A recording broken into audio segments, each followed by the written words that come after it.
There was that little pocket of time. They had us all convinced. What a con. They had us all convinced that they said this is just how tech works.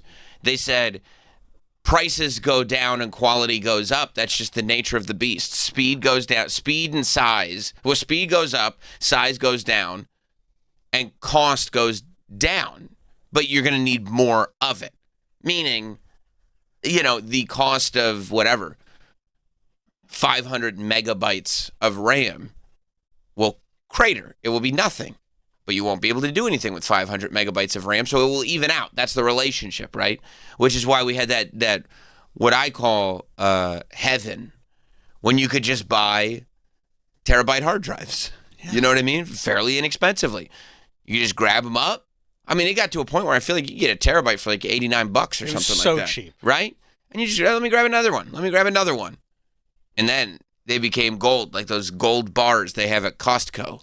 That they go, this used to be $3,000. Now it's $5,000. Same thing happened with external hard drives, with those SSDs, with the terabyte hard drives.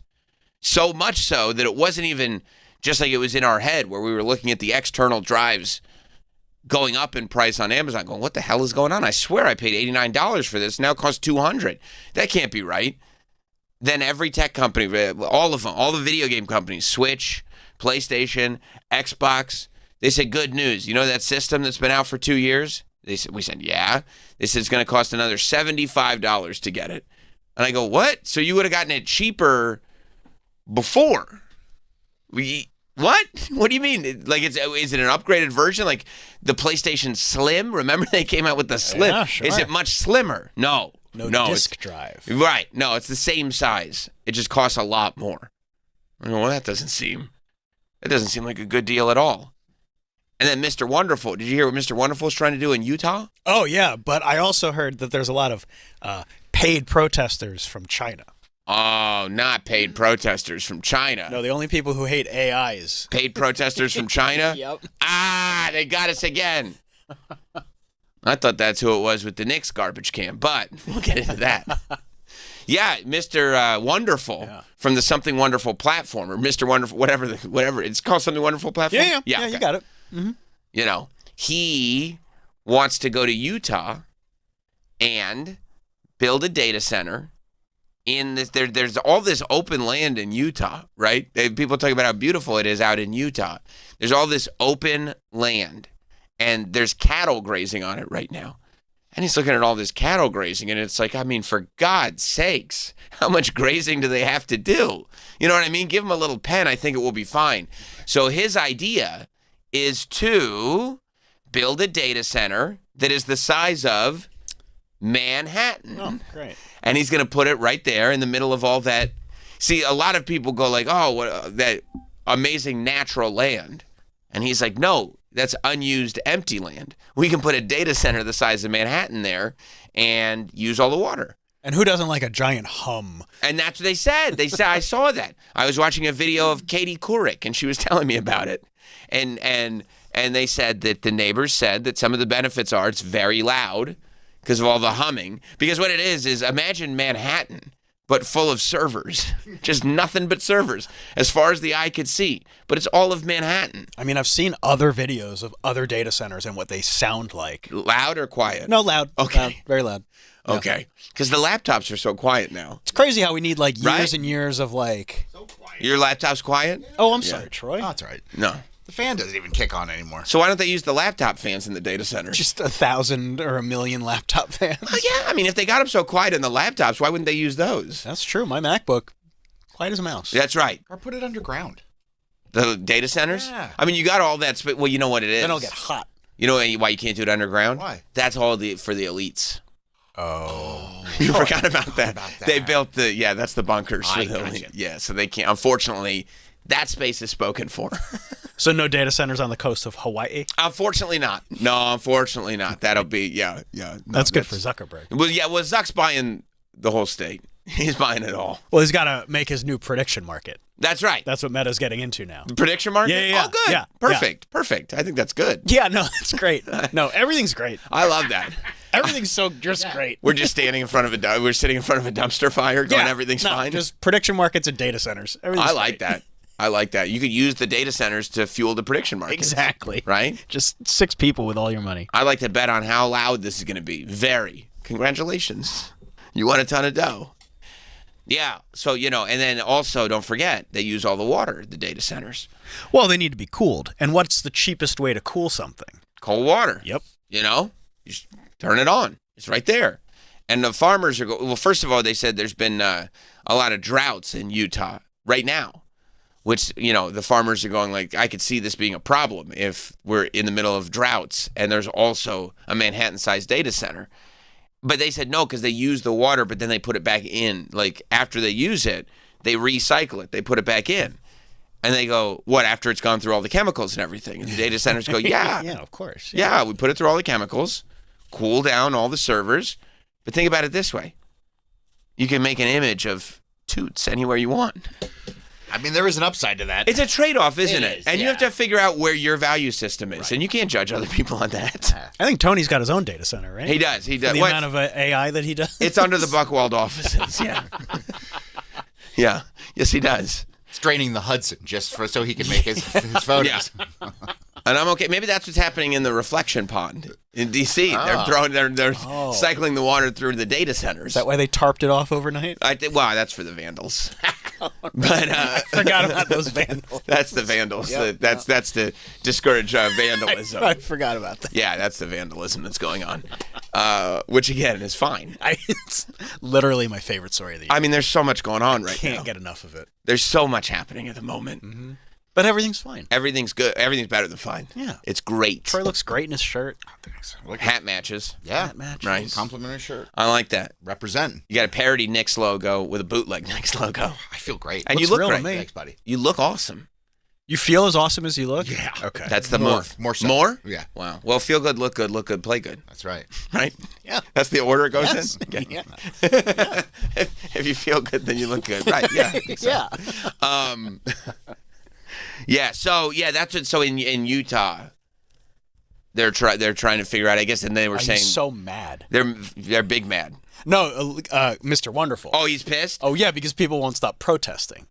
Well, He's like, why don't you guys want this? Well, he said, and you could tell because he's as American as apple pie. He said that whoever has the best AI is going to have the best economy and the best military. So he's like, boom, let me open up this data center. And like, you do want the best economy, right? Yeah, of course. You want the best military. You want that, right? Yeah. And the best AI, I'll be honest with you. You want the best AI? I do. Right. We saw what happened with TikTok.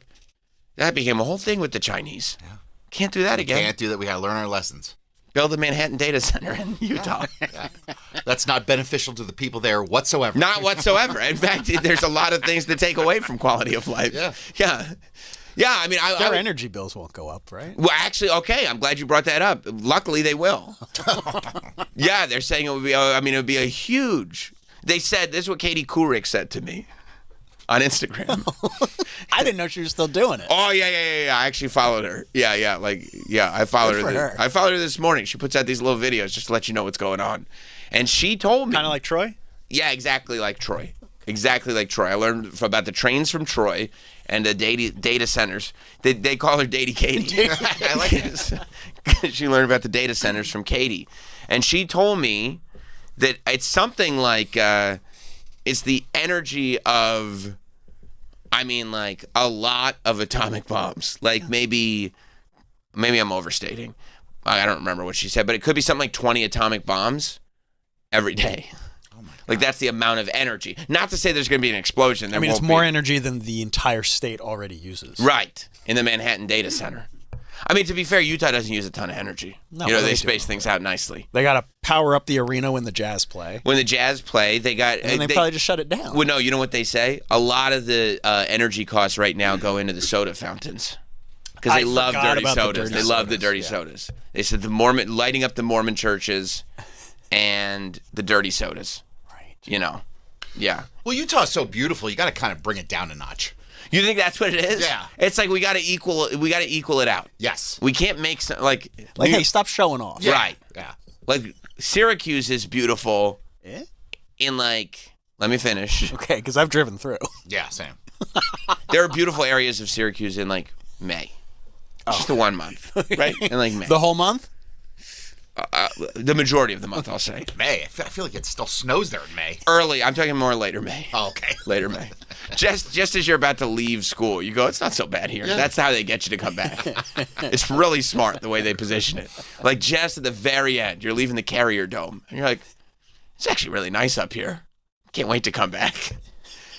But 11 and a half months out of the year, it's hell on earth. That's how they equalize it, you see? So they can't have it too much one end or the other. So maybe you're right that, like, Utah, it's like you're not going to make some of these metropolises more beautiful. Right.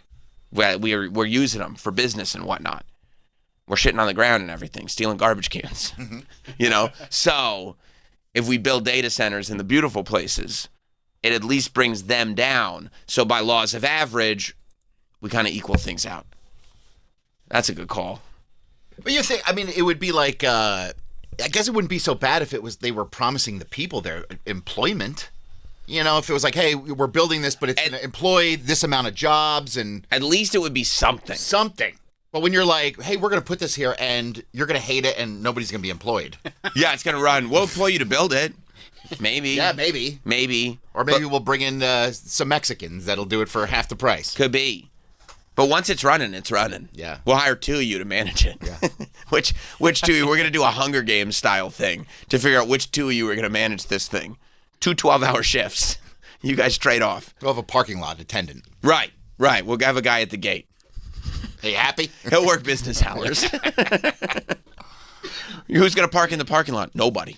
There's no reason to park there. Somebody comes, though. It's One of the two guys who manages it. Yeah, they'll hire 3 to 4 people. Yeah.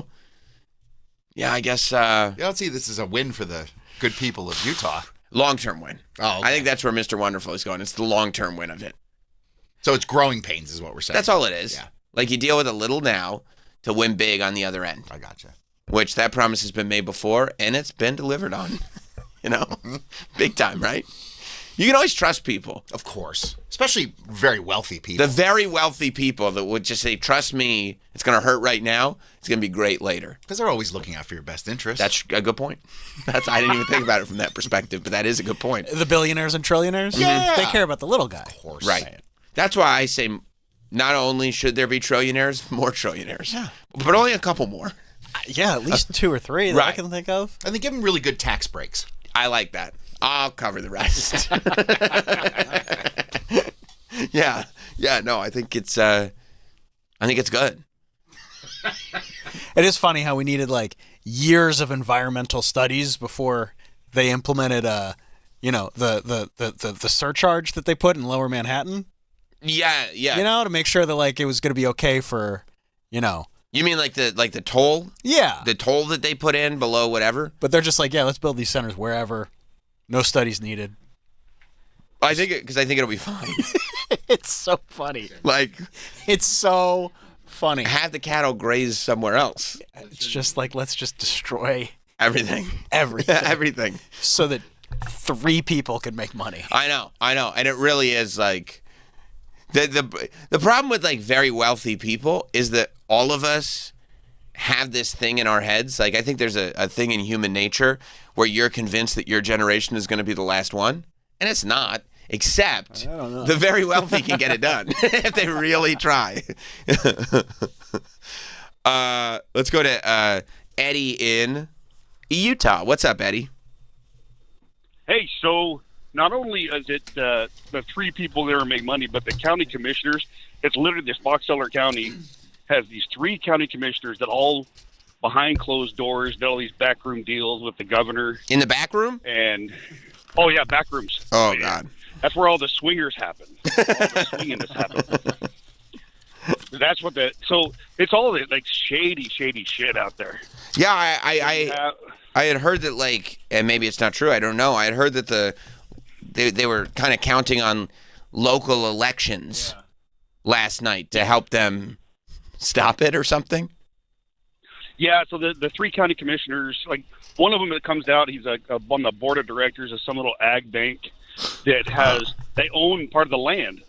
They seized it, like in a repossession kind of thing, or foreclosure, and like the bank owns part of the land that the data center's going on. So everybody's getting kind of their pockets lined.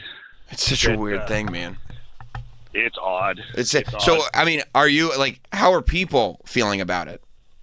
Oh, they hate it. Yeah, that's what I would figure. Like, it's for you. Yeah. Yeah. Well, and it's weird. It's weird that they picked that spot. It's out in the middle of nowhere. The only thing that's out there, like you have Northrop Grumman, and they built, and the ATK, they build rockets, like the rocket boosters for NASA and for missiles. They build that shit out there. But yeah, you're right. There's no water out there to begin with, and then what is allocated for the farmers, like they have to fight for it, and then now you're going to have to put this thing in there that's going to use, triple of what the allotment is, and now the farmers aren't going to be able to grow anything, and it's ridiculous. But you're saying it'll probably be fine. Oh, it'll be great. Yeah, okay. All right. Soda machines and swinging. That's all it's going to be. Yeah, absolutely. I mean, look, I was watching. There's a lot of, I'm fascinated by Utah. I really think, unless they put that data center there, I was convinced I could see myself later in life ending up in Utah. It's gorgeous. It's gorgeous. There's a lot of stuff. Yeah. Going on in Utah, right? They're in really nice places, or Wyoming too. Wyoming's amazing. But Utah got lumped in. What about Montana? Montana's amazing because I love mountains. Yeah. Mountains. I'd move to Montana. Yeah, Montana rules. Mountains rule. Yeah, absolutely. Mountains are better than, I would rather do mountains than beach. Oh, yeah. Ooh. Right? Yeah, I'd go mountains over beach. To wake up every morning and kind of look out at the mountains, as opposed to like waking up and looking out at the beach. Maybe like a brook. Yeah, because you know what it is? I feel like all these beach areas, they get economized. You know what I mean? They build like resorts and everything. Like everybody knows. The mountains are still like that last place where it's like you could get untouched. Yeah. Still God's country. Right, and you're driving down the highway, and you see all these mountains. It's amazing. You should be able to go check out the Poconos. It's so beautiful up there. Or the Adirondacks. Yeah. It's amazing. Yeah, when they start talking about, like, they don't even bring up, light pollution. That's the thing, light pollution. They don't even bring that up here because it's just like we gave up on it. Yeah. But out there, they go, that's why, like, you look up at the sky, and it's incredible because there's no light pollution because we don't even realize the amount of electricity that's being used just shining up at the sky. You can't even see anything. I know. It's crazy. Well, that and the smog. Oh, I forgot about the smog. Yeah. Los Angeles is beating us with the smog, though. Oh, yeah. They're good with the smog. There's like a thick layer in New York for sure. Yeah, there is? Absolutely. So we're coming up. We're catching up. Okay. Yeah, we have a lot to be proud of. Yeah. That's good. That's good. Hey, you know what I mean? It's New York summer. Nixon 5. That's you know, right, we got smog too. We won. Yeah, we're doing great. But Utah got mixed up in this bricks and minifigs situation. Right. Have you? I mean, this thing is so far-reaching. Have you seen? And there's still like, I'm still not entirely caught up with how complicated and everything this thing got. So like, bricks and minifigs, and it's so dumb on the surface, is just this store that sells Legos. It's not an official Lego store, but it's like this company started a store thing, bricks and minifigs. And it's a franchise, and you could go and you can get your own bricks and minifigs store, and you go and you sell Legos. And they also do, like, you can go you buy Legos from them, or you bring your Lego collection in, you sell it to them, and then they'll sell your Lego. So you can find, like, it's like a consignment almost. Well, it gets complicated. Okay, I'm just asking. No, it's a great question. It's not. I don't know. They won't give you a straight answer. Apparently, it's not supposed to be consignment. Okay. But maybe it is okay if it's consignment. But is it more like you sell it to them and then they? Apparently, they say that the franchise agreement is you sell it to them and then they sell it. Okay. Okay. This is like when you go to GameStop and, 100%. And they're like, "We'll give you a quarter," and I'm like, Yeah. "I just paid $60 for this." That's what it's supposed to be, right? So in Oregon, this dude, his dad's on death's door, right? Rest in peace. And well, he's on death's door. He's not dead yet. He's just knocking. He's knocking on it, like Troy. You know what I mean? Yeah, one foot in. In the 11th hour. That's right. And he's got this, the dude says he's got this amazing Lego Star Wars collection, which you go, generally speaking, you go, okay, that's not that interesting. But he says he's got it. And he says it's worth $200,000.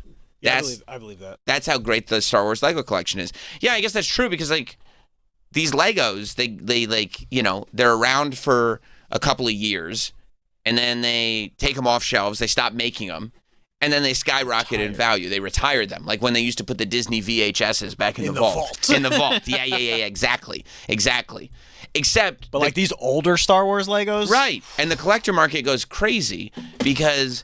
It's not like you can buy a ton of them, right? These things cost $200 when they're at retail.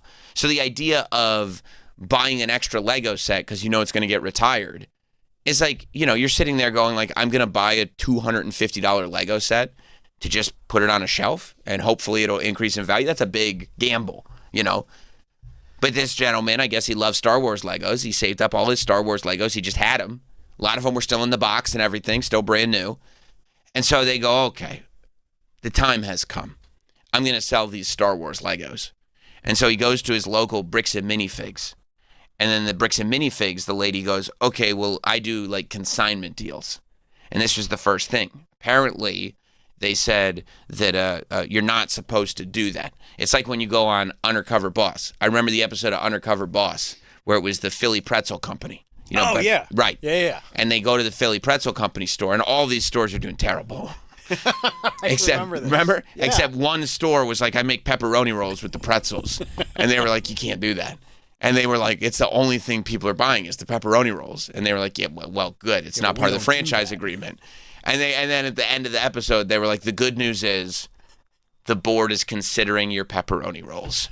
They didn't make them. You know what I mean? Like but you can't go against the grain when you got this franchise agreement, right?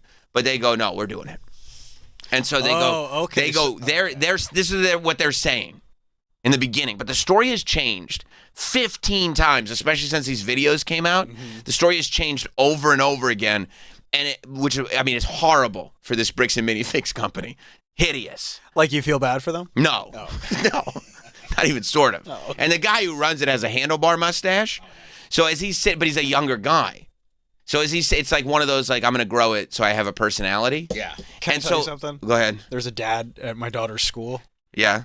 Who has one. And it is the most main character thing I've ever seen. Because it does look badass. No, it doesn't. No, main character syndrome, not main character, the Gen Z version of main character syndrome where they act like it's a good thing. It is you like... see what I'm saying?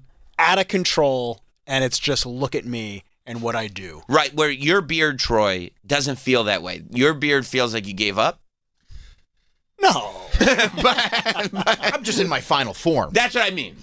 It's you know, half a dozen of one, six of the other. But when a guy is like telling his side of the story, and he has to keep changing his side of the story and changing his side of the story, and he's got a handlebar mustache. Like his is very much like that, dude. I mean, it's a lot. And I just hate him every time. Brooklyn handlebar mustache, no good. The worst. No good.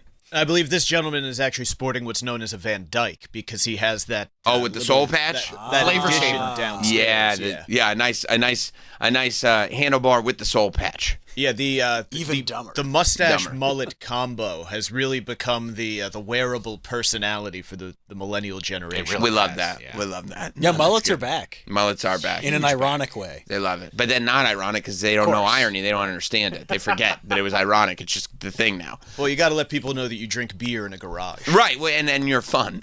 You're fun. You know your business in the front. But in the back, there's a party. Right. And you know all the movie quotes that everybody knows. You can quote them all. So he goes in, yeah, I'd like to sell these Legos. I got $200,000 in Legos. I want to sell them through you. And she goes, okay. And the way consignment works is they sign a contract where she goes, this is the lady who was running, it was the owner of the franchise. Okay, yes. Okay. And she goes, okay, the deal says, I don't own these Lego sets. You own the Lego sets. I'm not taking responsibility for the Lego sets. I don't own them. You still own them, but I will sell them here. And when they sell, I will tell you, I will take whatever small percentage, and give you the rest of the money. Pretty typical. They go, okay, they sign all the deals. And they also do, and it gets very complicated again, because they also do layaway in the store. So like when you're looking, and this is key, when you're looking at inventory in the store, you have to figure out what's layaway. You have to figure out what's consignment, because it would all be different inventory. Because if somebody has, let's say, paid for half of a set in layaway, you can't then take the inventory and put it back on the shelf. It has to be put away in layaway. Yeah, you put it in the back. Same with consignment. It's not yours. Yeah. And when you're doing inventory, that wouldn't be your inventory. That'd be that guy's inventory. Right. So, apparently, this my head's spinning already. I know. Now. This is just the foundation of it. So this lady, who's running the bricks and minifig store, she gets into a squabble with the company, and it's still, to me, not 100% clear what the squabble even was. Like, throughout the whole story, she doesn't come across as a bad person, but also it does feel like there are half-truths and mistakes that every single person involved in this whole thing made. It is a mess. It's like David Hasselhoff eating a burger. This is a mess. So, like, one day, they take over it, and they get these other... corporate? Well, technically corporate lets them know that it's being taken over. Okay. By these other dudes that own another Bricks and Minifigs. Oh. Way out. They own another franchise. They own another franchise, and they're from Utah.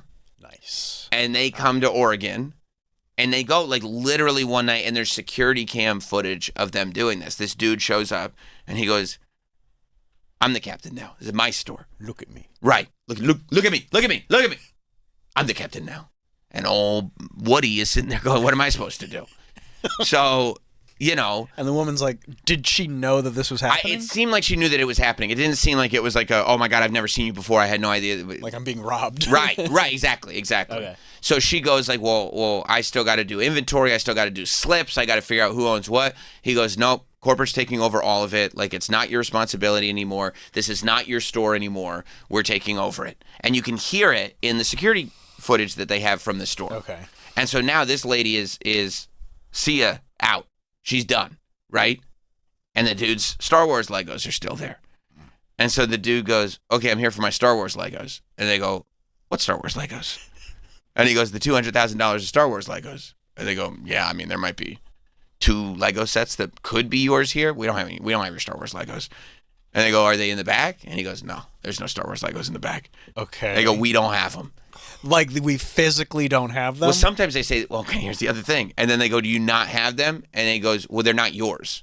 Right, that's what I'm asking. Like these right, two that's new what they people. Say. First they say we don't have them. Then they say they're not yours. Then they say they don't have them. Then they say they're not yours. And they come with the contracts that they sign with the other lady that says we own them, so we're just here to take them. Right. And they go, I don't know what these contracts are. Because they don't do consignment. They said, I didn't sign that. I don't know what this is. Ooh. I don't know what this is, right? So this is all going on in Oregon. And then this dude, whose name is Reckless Ben, shows up. Yeah. And Reckless Ben, first of all, I found out, I did a little research into Reckless Ben on that show, the Go Big Show, that was on during the pandemic, that like Burt Kreischer and Cody Rhodes and Snoop Dogg, the talent show that they were judges on. Yeah, of course. He did backflips on a tightrope on that show. Oh, good for him. So I said, what's Reckless Ben up to now? He's doing a YouTube channel. And he goes in, like, his whole thing is that recklessly, he goes in and does, like, super investigations. And it's almost like a Nathan For You if it was real. Like, he's coming up with these things that are so, like, okay, here's the problem, right? This is the issue that we're facing. And then figures out, like, how to go through all these loops to actually go to the letter of the law and legally solve the problem. And just show up someplace. The guy is, like, unflappable.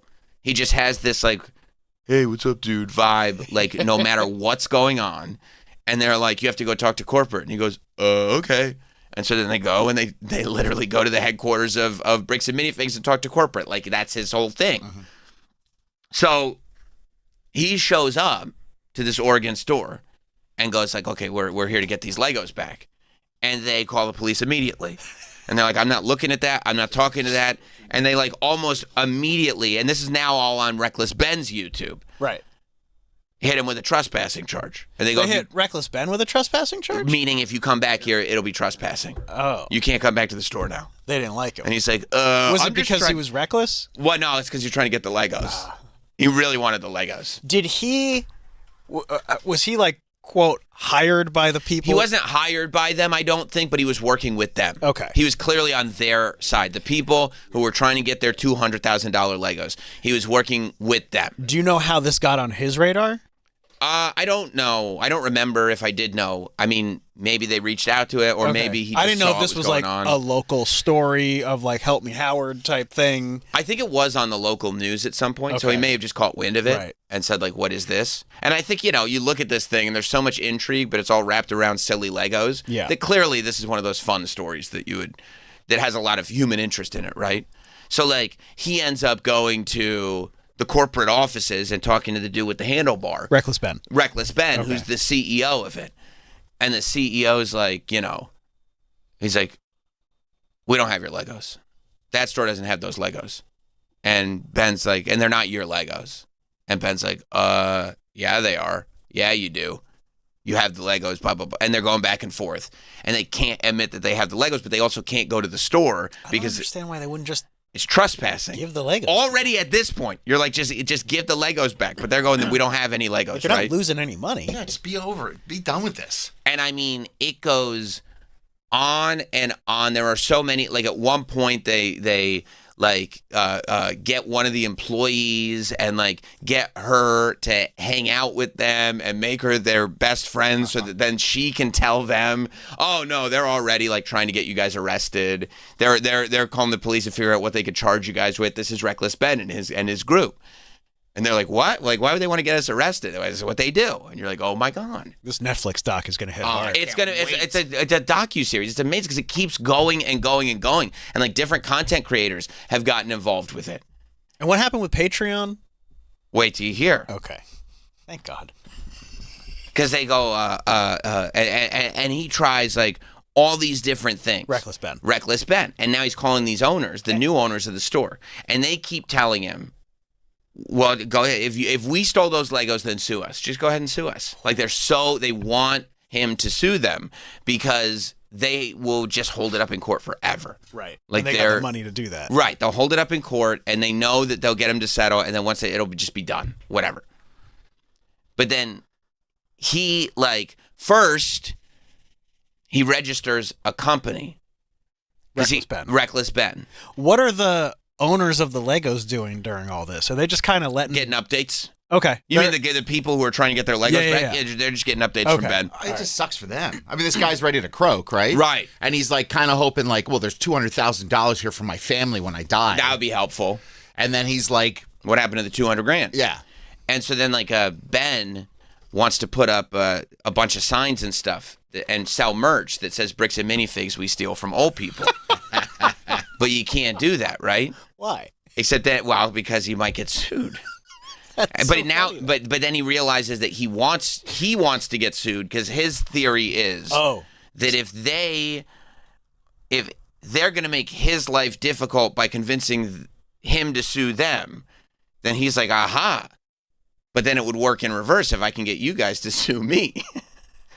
So that it would open up I don't discovery? know. Like, Yeah, I don't know. yeah, okay. And so he goes, okay, so he registered. Is that the shirt he wants? Well, yeah, but he registered a business. This is how he did it. He registered a business called We Steal From Old People. And he made the catchphrase of the business, bricks and minifigs. That's so smart. Right? Because bricks and minifigs is already a business. So you can't register that. But you can register We Steal From Old People. Like incorporate, we steal from oldpeople.com, you know what I mean? And then say like, what's the business slogan? Bricks and minifigs. That is so And so then funny. you can put shirts out that say bricks and minifigs we steal from old people, which is what he did. That's awesome. Is the slogan maybe larger than the company name? It is. Okay. The slogan's really the headline on the shirt. And yes, it is. Yeah. Yeah, it says bricks and minifigs up top. He reverses the order. This People are is so smart. right. So then he sets up shop outside of bricks and minifigs. Oh, like Girl Scouts? Yes. Okay. Yes, he's got a table and he's selling all merch that says bricks and minifigs we steal from old people. Right outside the store? Yes. Right outside the store. And then they call police, obviously. You know what I mean? And the police get involved again. So they're going back and forth and they're trying to figure it out. And right, and they're like, okay, well they get to a point where they're like, okay, this is their big plan, right? They go, we can't sue them in federal court because we can't prove a crime or whatever it is. Right. And they go, but we can get them in small claims court, right? And so they go, okay, well, how are we going to get them in small claims court? And if they get us in small claims court, they'll sue us back or whatever. So what he does is he goes, wait a minute. The reason they're not getting in trouble is because every time I go up to the store, the franchisee says, talk to corporate. And then corporate says, you got to talk to the franchisee, right? So they're going back and forth. So you know what he does? He turns We Steal From Old People into a franchise. And then all of his friends buy a franchise, right? This is very Nathan for you. He sells them all a franchise. And so then he goes back to the CEO and they're like, he's like, well, we're going to sue you for doing this. And then Reckless Ben goes, well, you can't sue me. I'm not doing it. And he goes, yes, you are. You registered this, but you did it. And he goes, no, these are the franchise operators that are doing it. That's so funny. And the guy goes, what are you talking about? And he goes, no, this is a franchise. And he's like, did you really register a franchise? And he's got all the business paperwork. He's like, yeah. We just don't. And he's just this even keeled, Jeff Spicoli thing going the whole time. And there's this moment where the dude who runs Bricks and Minifigs looks down at the paperwork and he goes, oh, I see what you did. I see. Like, you know what I mean? It clicks in. Like, it's like when Nathan gave the lawyer the contract. That right. He He goes, no, I didn't sign that. And he goes, yes, you did. You signed it a minute ago. And the lawyer goes, you remember that? Oh, yeah. And the lawyer goes, well, I'm not giving it back. I'm not giving it back. Trying to trick him. Right now the lawyer's acting like a child because he realized that his own tricks, like I'm just using your playbook against you. I should have read that before. I know I should have read that. Yeah. I'm going to hang on to this. How did they get this footage? This? Ben is walking around with a camera and I'm sure they were using glasses, cams, and cell phones and stuff like that. He's got a network of 10 people, right? Okay. Franchisees. Franchisees. Yeah, I see what you did here. I see what you did. This is That's so great. Right. So their last ditch effort is to sue, but they can't do corporate Bricks and Minifigs. Yeah, sue the company or sue the franchise owner. Okay. They're like, all right, we're going to sue the franchise owner. That's what we're going to do. And they go, we can't take him in and try to sue him for $200,000. It's going to get held up in court. It's going to take forever. We don't have the money to sue them for $200,000. They keep saying, go ahead and sue us. Go ahead and sue us. We can't do it. But we can take them to small claims court. Small claims court is easy. And then if they don't show up, we just get a judgment, right? And they go, but small claims court, it's only, I think $10,000 is the maximum. So he gets all his franchisees to sue for $10,000. They all do it. They all sue. Oh my God. This is crazy. Yeah. And then they don't show up for the case, obviously, because it's ridiculous. And then Reckless Ben and his franchisees get the judgment in their favor. I think I'm getting all this right. They get the judgment in their favor. And this is all on this YouTube video, right? And they go, okay, and then we'll go to part 2 after this. So this YouTube video skyrockets. It does millions and millions and millions of views as people are trying to keep up with this story. And they can't believe what's happening. And they look at Bricks and Minifigs and everything. And he goes, wait till part 2 comes out. So part 2 comes out. And they go to Utah because I guess the owners of the franchise that live in Utah, they can't get the money from them because they're just ignoring them. So they said in the courts, I guess you have to, if you want to bring them back to court and sue them again for what you're owed, you have to make an effort to have a conversation with them. And they're going no, yeah, and the only recourse is to do it in person. So Reckless Ben goes to their house and is trying to have conversations with them. And then the cops show up. And now it's the Utah police. Okay. And this thing starts to spiral where the owners are telling police They stole the Legos. Reckless Ben and his crew, they stole the Legos. Really? Yeah, they just started accusing them of this. They got drugs. They got this. They got that. Not only did they catch a trespassing charge, like Stalking, right, targeted resident. wait till you hear it. Right. Go ahead. Yes. So not only first they go like, if you come back here, you're going to be trespassing, and they go okay. So Reckless Ben then gets a court-ordered person to serve the papers, right? This is one of those, servers, court servers or whatever. And he and the server wait outside the guy's house, like enough space away so they're not breaking this restraining order. Right? And the cops show up again. They show up every single time now. The cops are all over him, like white on rice. And the cops are like he's literally doing everything by the book. And the cops are like, no, you got to go. You got to go. So he ends up like catching a charge on that's where he gets like stalking, and, targeted residential picketing, right, disorderly conduct, and criminal trespass. Criminal trespass. Yeah. Right. So then they go right, and then they go back to and they end up getting out though. Like the judge sees it and goes like, "Come on, guys, this is not a real thing, right?" And so they go back and they go to their house and they try to figure out what to do next, and the house gets swatted. Like the the SWAT team comes in, they break the door, and they arrest everybody, everybody, and they all go to jail. And they're sitting there going like, okay, and they're sitting there, and you see the interrogation footage because they got all the body cam footage, all the interrogation footage, right? And they put it in the video, and they're sitting there talking to Ben. They're talking to all his friends. They're trying to get him on something. It's clear that they're trying to get him on something because they tell the police all the Legos are in the house. They don't find one Lego brick in the house. They don't find any drugs, nothing. So, but they're clearly like, asking Reckless Ben what happened. Reckless Ben had started a GoFundMe for this family. That was his last thing. He was like, okay, maybe we'll start a GoFundMe and we can make money for it, and then we can whatever. And in the GoFundMe, he had said those guys stole money from old people, which I guess is, you can't do that. And so he's talking to these cops. They're like, no, it's cool. And he's like, yeah, and so we started this GoFundMe, and you can hear the cops change their voice. They're like, what about the GoFundMe? And he's explaining the GoFundMe, and then they go out of the room, and they're talking to one of his other friends about the GoFundMe. And they go like, okay, that's it. Okay, we're going to get you on the GoFundMe. You can't do that. We got you on something. We're going to get you on the GoFundMe. And they put him in jail. And now Reckless Ben is literally in jail. And at first they're like, we're not going to do bail because he's been going state to state. He goes to Oregon. He goes back home to California. We're not giving him bail. He's going to be in here for a month. And the judge lets him out because he's like, you can't keep him in jail for a month.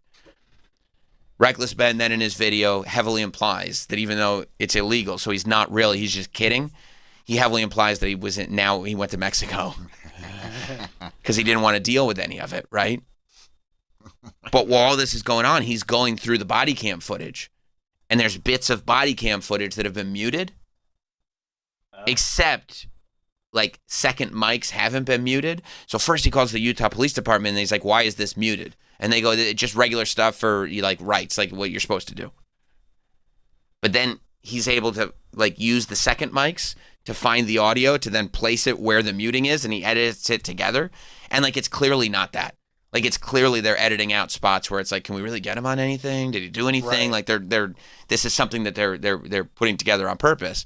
And they're like, I don't know anything about that. No, I don't know anything about that.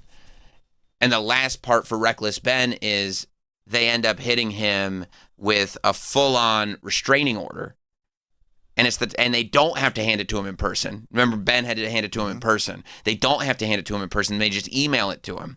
And it's a restraining order that is the type of restraining order where you can't show up, but you also can't talk about these people at all. And you can't do any content about these people at all. No social media, no nothing. So now Reckless Ben has to go completely silent. No more videos, no nothing.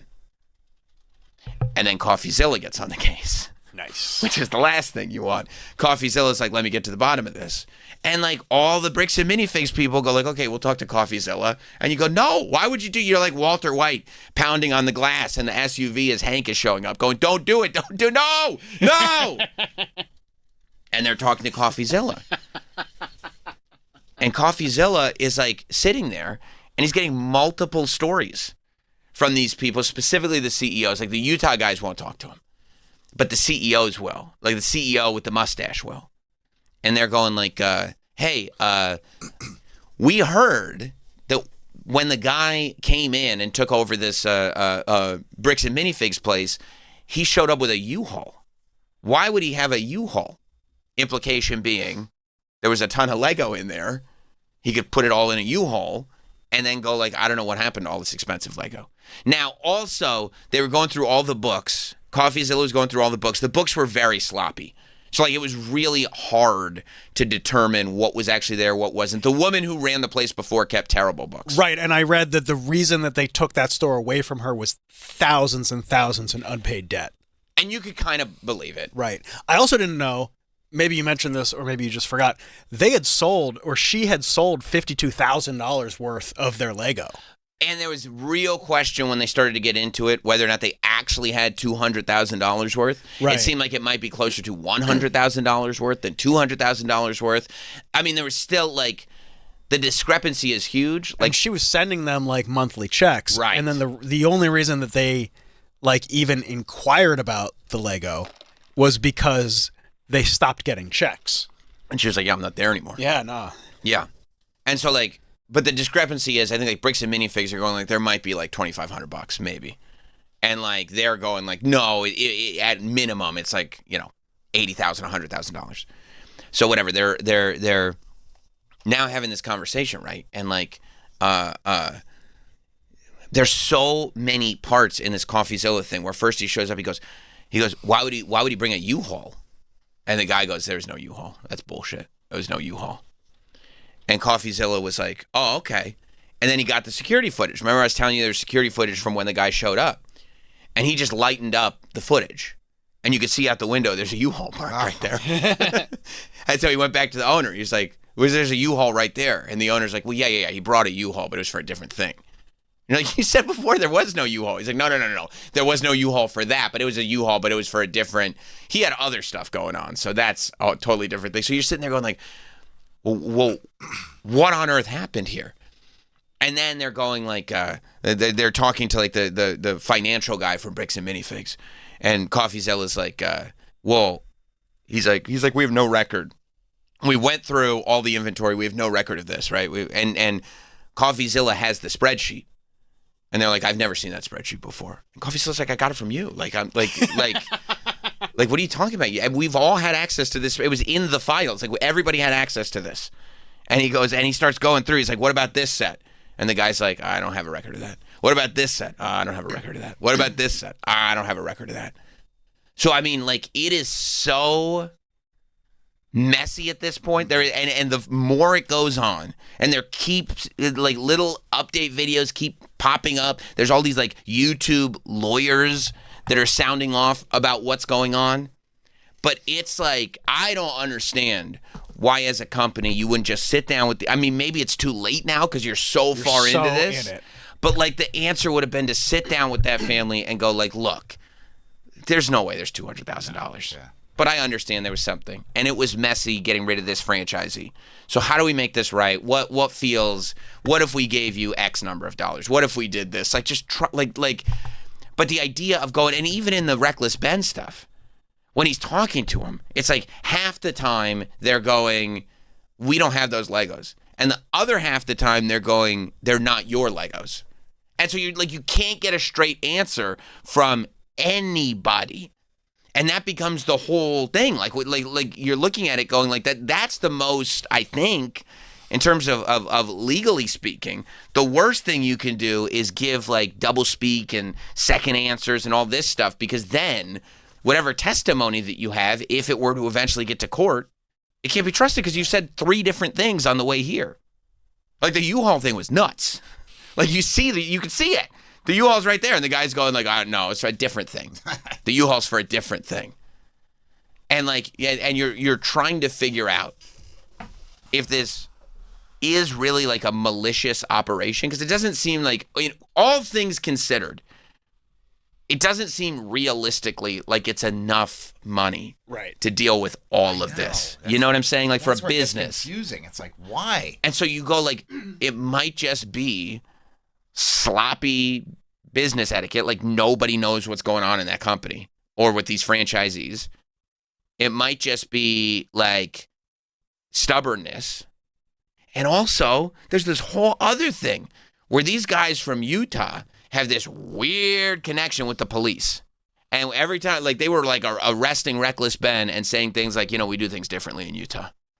And, like, saying, like, it's like, what do we... Like, that's a whole other operation that they haven't been able to expand upon because Reckless Ben is not allowed to do any more content.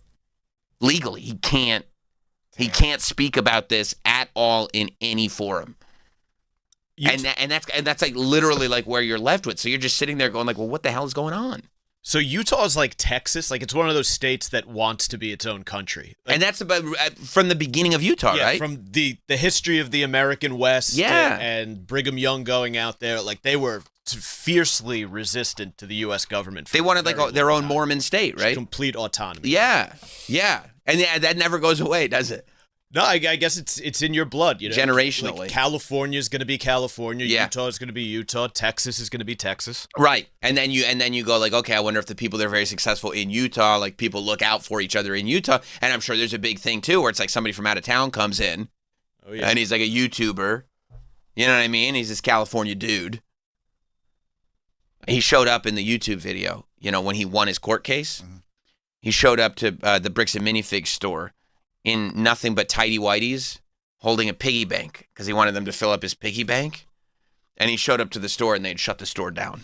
They closed the store so they didn't have to pay him.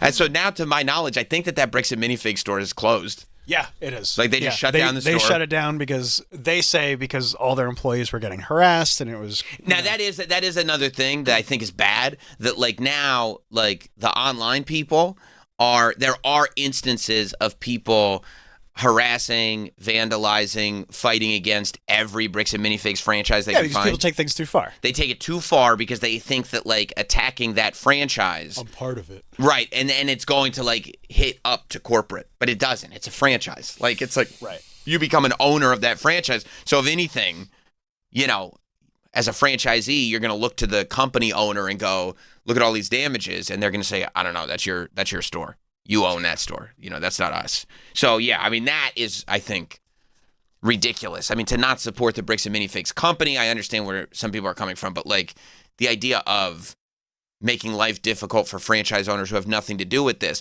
And that is like, I've heard stories about that. I've known people that have owned franchises, not Bricks and Minifigs, but like different fast food or restaurant franchises where like the owner or the company will get in trouble for something. And then just as a franchise owner, they're just fucked. Yeah. You know what I mean? Because now all of a sudden there's like public backlash against XYZ company. And as a franchise owner, that's not your thing. You didn't do that. You talking about Jared Fogle? I mean, look, the Subway owners couldn't have been happy when he couldn't walk around with those big pants anymore. He was showing everybody those big pants and they were making money hand over fist. All of a sudden, we find out what he was doing while he was showing people those big pants. And now nobody can sell their, BMTs anymore. It's tough. It's tough for a franchise owner because you have to count on the brand equity being maintained by the owners of the company that you have technically bought the franchise from. And so, yeah, I don't think that it should be taken out on the franchise owners. But yeah, I mean, so where are we? That's it. There's no resolution? Bro. No, not yet. I'm trying to read stuff. I'm not kidding. Yeah. Like, I haven't missed a video. I haven't skipped the final step. But this is kind of the abridged version. There's so much shit that was happening. Like, I'm watching these Reckless Ben videos going like, what? Like, I don't even, like, the step by step. It's so crazy. Damn. The whole thing is so crazy. And you're right, Travis, you brought it up at the beginning. I mean, the Netflix, feels like one of those where you could do the Netflix and the Hulu and the Paramount docuseries. They can all get a crack at it. I think an important thing, though, that I guess CoffeeZilla really nailed down is that it is not worth $200,000. He did definitely nail that down. Yeah. That by his math, It's not worth $200. Not worth $200,000. It's not worth $180,000. But then it still becomes. But it's still worth a significant amount. It's worth a significant amount of money, and it's worth a lot more than they've gotten for it. Or than the company will admit to. Like they're literally saying we might have 2 sets. And they were going through. They're saying all these different numbers. They were like, when we showed up, there was this amount of inventory. But then you go back and you look at the tape of when they actually showed up, and they said there was that amount of inventory. Like it's completely. I mean, there's just everything is doublespeak. Yeah. Everything about it. If you were taking $200,000 worth of Legos somewhere to drop it off, you think it would be very well documented what you're leaving there. Right, and then they were like, they accused, it was documented, but it was documented in the contracts with the people who owned the franchise before, and then they're gone. And so she did horrible bookkeeping. But I mean, do a video of okay, this is this, 100%. Absolutely. And so that you could present that this is what is here. And then there's even this other part of it where they're trying to, there's all these technicalities where they go, you said in articles, there was a press release that came out that said this $200,000 Lego collection is coming to this Bricks and Minifigs, which is where the $200,000 number comes from, which is an inflated number for the press release. But they go in the press release it said we're going to have it here on display and then we're going to keep it off site. So then Bricks and Minifigs shows up and goes, you said you're keeping it off site. How did we steal it if it was off site? And then the lady said, no, we just said that. We kept it off site for a week because we kept getting robbed. We got robbed a lot, they said. Oh. It's who's robbing these Lego stores, dude? Think about the children. But they said we got robbed a bunch. So we said we were keeping it off site. But we weren't really keeping it off site. We kept it off site until we bought a safe. And then we kept it in a safe in the store. And they go well, we have this video and there was nothing on the shelves. And they said, yeah, but that's because the video was taken at night when the store was closed and we took it off the shelves and put it in the safe. Yeah, there's conflicting videos of course. How much stuff was on the shelves. And they're going, well, if it wasn't on the shelves, it wasn't in the store. And they're going, it wasn't on. We took it off the shelves every day, put it in the safe. And you're just listening to people just say stuff. You know what I'm saying? And you're right. There isn't this documentation. Even on your house. If you got insurance on your house and your property, every now and then you're supposed to take a little video of what's there. So that way, God forbid, you're okay, here's the documentation of everything that was clearly there. Mm-hmm. But I don't know. I think it's this whole mountain of, well, we trust this lady, we trust that. But you know what I mean? You scratch my back. It's a local store. I'm just going to pop in here regardless. Jeez, what a mess. It's a total mess. And nobody's gotten anything. Should have given it to Sotheby's. Or whatever that place is down by the Today Show. Christie's nuts is what they would have said. We're keeping the money. Yeah, so man, I mean. Damn. This is great. It's crazy, right? It's a great story. It's a crazy, crazy story. And you're because it feels very Fargo. It's one of these things where it's how could all parties involved allow this to get so far out of control? Yeah. And then you're getting it's one lie. Yeah, and it just spirals and spirals, and it's so, and you know that when it gets back to the root of it, it was so unnecessary. Yeah. And now they're just in too deep. You know what I mean? They're on top of the parking lot, and William H. Macy's father-in-law is getting shot for absolutely no reason, because William H. Macy is a fucking idiot. That's why.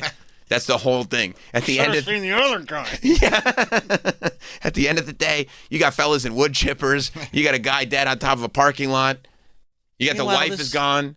This old man just wanted to provide for his family. He's trying to sell these Legos because you know what? Some asshole. Here's the way it all started.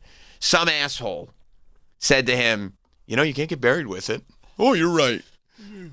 I hope he's calling that asshole right now, going, I hope you're happy with your advice, dick. Look what's happened now. Yeah. Now we're in a mess. Now we're in a whole mess. I'm at the center of a whole internet thing. You think this is what I wanted? And I'm ready to croak. And everybody involved. It's 83.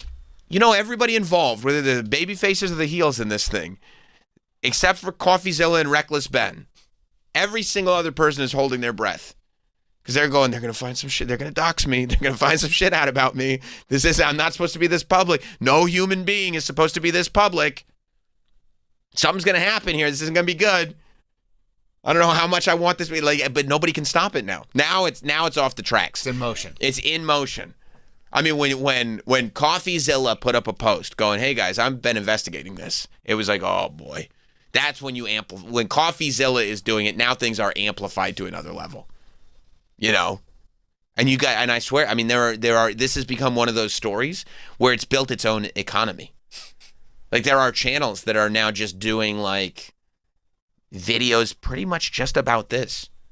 And they're making cash off of it because everybody is fascinated with what the hell is going on, and everybody's got their heroes and everybody's got their villains. It's just an absolutely insane story when you have like you're talking about like small towns, Oregon, Utah. You're talking about YouTubers coming in, CoffeeZilla, Reckless Ben. You're talking about something as ridiculous as grown men and their Legos, which is always going to be big money. Yeah. You're talking about people who are running businesses poorly, which is always to some degree fascinating. Like, why you're running a business? Why would you do this? You're talking about intrigue. You're talking about spying. You're talking about, going through the court system, figuring out how to go by the letter of the law, but in the most absurd ways possible. Then you're talking about getting the police involved. You're talking about police corruption. You're talking about cooperation. You're talking about now the state of Utah getting all involved. And the thing Mike was bringing up about people looking out for each other. Is there a Mormon conspiracy? All of this stuff is all looped into this story because the guy wanted to sell his Boba Fett rocket ship. All he wanted to do was sell the Boba Fett rocket ship. Wild. You know what I'm saying? Oregon's good for a story like a decade, man. I know. I love these sagas. That's Hey, where aren't Wild they Wild amazing? Country's from. Great. I mean, it's fun to watch. I'm glad I'm not involved, Me too. but it's just a lot of fun to watch. Me too. Like, you almost don't want to even talk about it publicly because you're like, well, I don't want to get looped in somehow. Yeah. Like this audio ends up in court. Or I know. Or like they're like, well, Sam's got Legos in his house. Maybe he's involved. I'm like, No. I don't sell shit. I'm living like a hoarder right now. I don't sell anything. I'm not involved in this at all. Not at all. History buffs should look into the Mountain Meadows Massacre if you want like the old school version of this. Is that in Utah? Yeah. Yeah. I actually did go on. Mike, you'd be very proud of me. I did not too long ago, a few months ago, go on a kick like on the history of Utah and why it was formed and how it was formed and them trying to be their own union all into and of themselves. It's wild. What happened as it was methodical and the cover-up went on for decades until they finally got people. This is what you do. You just Google like what was up with polygamy and Mormons. And it'll take you down a rabbit hole. It'll tell you the whole story. You got a weekend thing. Yeah, absolutely, Mike. Absolutely.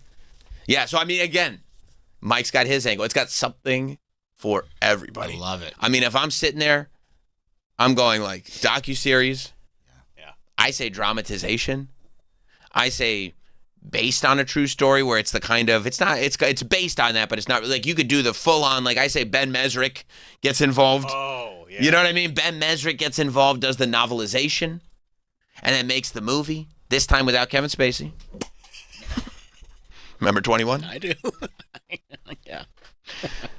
But that's what I get Ben Mesrick involved to write a book about it and to do the movie. I get Netflix, Hulu, and Tubi. And Tubi Involved to do a proper documentary about it. And then I'd start making the adapted screenplay where you can kind of go off off the beaten path a little bit. You can kind of use your own sort of you can use your own fun ways that this all works out. You could do a horror version, you could do a comedy version, whatever you want to do, There's just so much going on. Like remember in Champagne and Bullets when they end up in the satanic ritual chamber? Oh yeah. What if that's at the back of the Lego store? That's the adapted version. That's the sort of like now we're going off with this is just based on. This is not the story. This is based on the story. Something like that. You gotta have a hot tub scene too. Of course, sexy. Add some sexy to this. Right. Like maybe a woman who's got like I probably have a character in there. I'm gonna take care of the adapted screenplay, I think. Because I like to flex the creative muscle. We can look to you to handle this. I'll handle the based on a true story Ben Mesrick can do the true story. I'll do based. And then, and it'll be like some lady who's got like, she's so attracted to the guy who's got $200,000 of Legos. And he's going to say, honey, when we get this $200,000, our lives are going to change. And she's going to be like, oh, honey. And then they're going to get in the hot tub. They'll have the scene. But then when he loses the Legos, she loses interest. I love that. Right? And then maybe she ends up with the guy in the Lego store who has the Legos. Oh. You see? Brilliant. And then now he's on a quest to not only get the money back for his Legos, but to get the girl back. And then in the end, through a series of tricks, he gets the money back. And then the girl goes back to him, and she goes like, oh, I knew you'd get it done. And then he just looks at her and goes, bitch, you think I got time for you? Roll credits. Love that. Thanks, man. Wow. Thank you. Yeah, that's how it would end. I love it. Because it's like, no, because she's not loyal, you know? It ends on, bitch, you think I got time for you? Yeah. Because you got to end on something super cool. Yeah. So he's got his money back. He maybe gets a couple bonus Lego sets, you know what I mean? Because Legos are cool. And then he looks at the girl, and he says, bitch, you think I got time for you? And boom. Damn. Credits. Song starts. Yeah. Champagne and bullets. Maybe use that one. I don't know. But I think it'd be really, really good. I think it'd be thrilling. So yeah, that's kind of wow. That's kind of my understanding of it. It's incredible. I did it without my notes too, so I hope I didn't miss it. You had a great analysis. Okay, thank you. Thank you. I hope everybody feels a little bit more informed. I would recommend this will be for the weekend. Don't do it today. Do it when you got a little bit of time. There's by the way, these Reckless Ben videos, the 2 Reckless Ben videos are about, I think they're over an hour each. So I've watched them all. Yeah, these are like feature length. Yes, documentaries. And I didn't watch them while I was driving because I wanted to get the details. Okay, I did it the right way. I would recommend the 2 Reckless Ben videos. I would recommend the CoffeeZilla video, which is I think 45 minutes. So you're talking about easily 5 or 6 hours of content. That's a lot. And then you go on and you find like it's so many hours. I know, but it's important. You got to know what's going on. Somebody should put this together, like make like a YouTube playlist so you can just watch it. Oh, that would be maybe I'll do that, and then I'll throw one of my wrestling interviews or something on there in the middle. Or your analysis of this. I got you. Oh, that's a good call. But maybe also to expose the new audience. Like I'm assuming they're going to talk about the Legos here somewhere, and then at the end I never do. But they go, but it was a great wrestling interview. Maybe I'll subscribe to that too. Yeah. And then once that's all done, then you go to the lawyer YouTube videos because the lawyers get on YouTube and they analyze this. The legal beagles. This is so fun. It's so fun. This reminds me of a little bit of Afro Man. That was a lot of fun. It's a saga. Yeah, I love it. It's a good time. He was from that was a small town. It was a small town. Yeah, they love drama in the small towns. They do, and it just because once it leaves the small town, it's off. You're off to the races. Everybody wants to hear about Officer Crumb Cake. Yep. All right, let's take a break. Okay, let's let everybody catch their breath a little bit now that everybody's up to date on all of this because we got to give you an update on. This is what I tell you about the internet, and it's forever. And not only is it forever, but they find out who you are, man. They find out. Who are you talking about? We got to give an update on Nick's trash can lady. Oh yeah. We'll be right back. Stay there. We'll be right back with more Sam Roberts Show.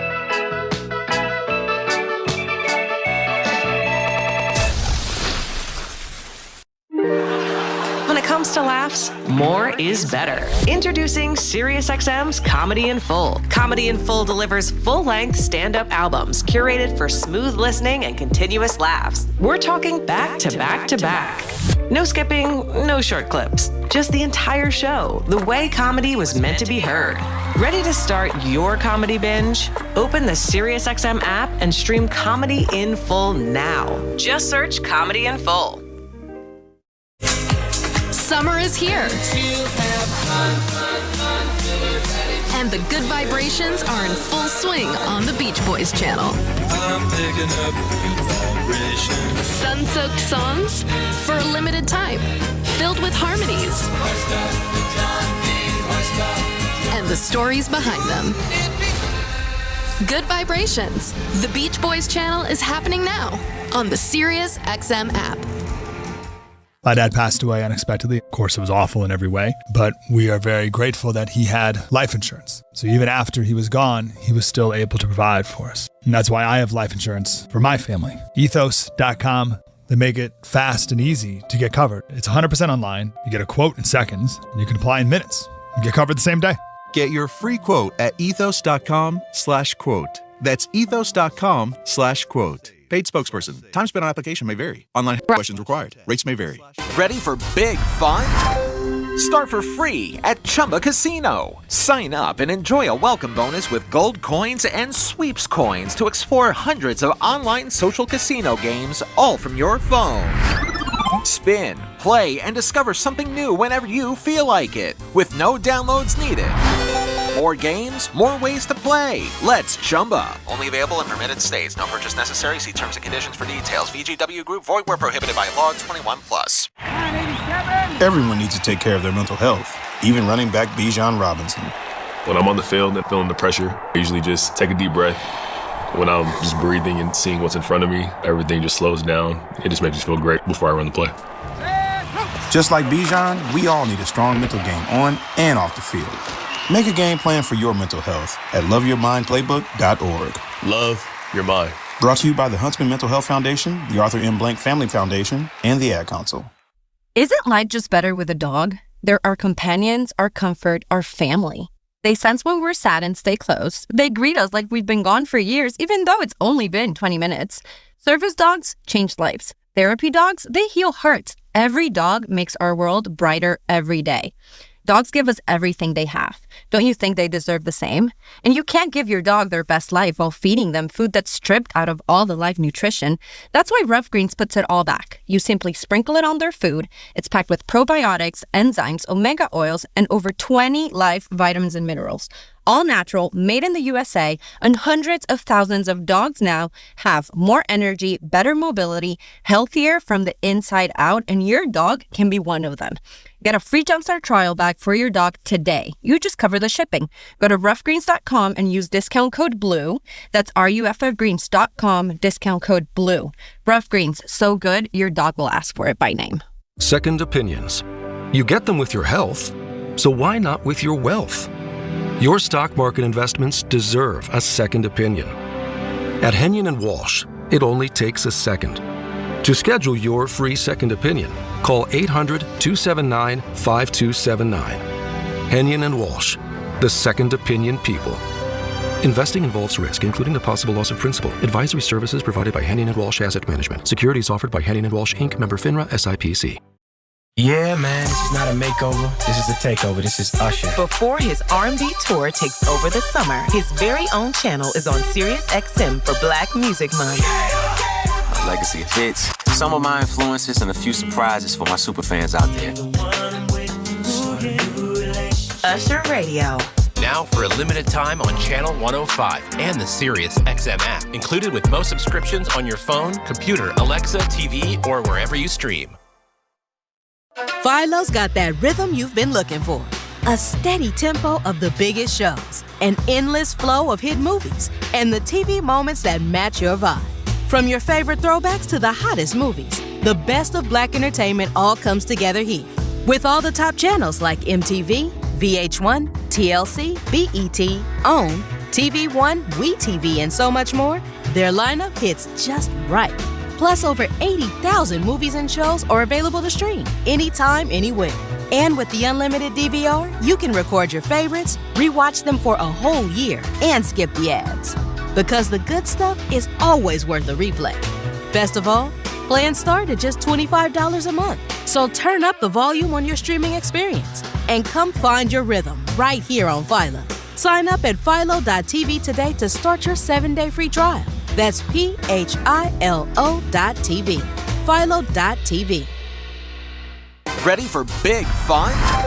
Start for free at Chumba Casino. Sign up and enjoy a welcome bonus with gold coins and sweeps coins to explore hundreds of online social casino games, all from your phone.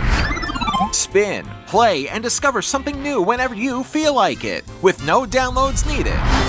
More games, more ways to play. Let's Chumba. Only available in permitted states. No purchase necessary. See terms and conditions for details. VGW Group. Void where prohibited by law. 21+. Every business owner knows a missed call is missed money. Simple as that. And look, I was missing a lot of money. Between client calls, texts coming in at all hours, it never stops, right? Things were slipping, and I knew people were moving on. That changed when I found Quo. There's a reason it's the #1 business phone system. It just works. My favorite part? The automated text response. Someone calls, leaves a voicemail, shoots me a text. Quo fires back immediately in my voice with a message I actually wrote. It sounds like me, not a robot me. No more missed connections. Plans start at $15 a month. I spend more than that on streaming services I barely use. $15 to actually run your business better. That's a no-brainer. Money is on the line. Always say hello with Quo. And now you can try Quo for free at quo.com/boost. That's quo.com/boost to try Quo for free. QUO.com/boost. Your ambition just met its match with Robinhood. You push yourself in everything you do, scanning headlines for insights, keeping an eye on the market. Robinhood puts you in control of your money, all on one platform. You expect more from yourself. Expect more from your money. Get started today at Robinhood.com/yourmoney. Again, that's Robinhood.com/yourmoney. Your money, your move.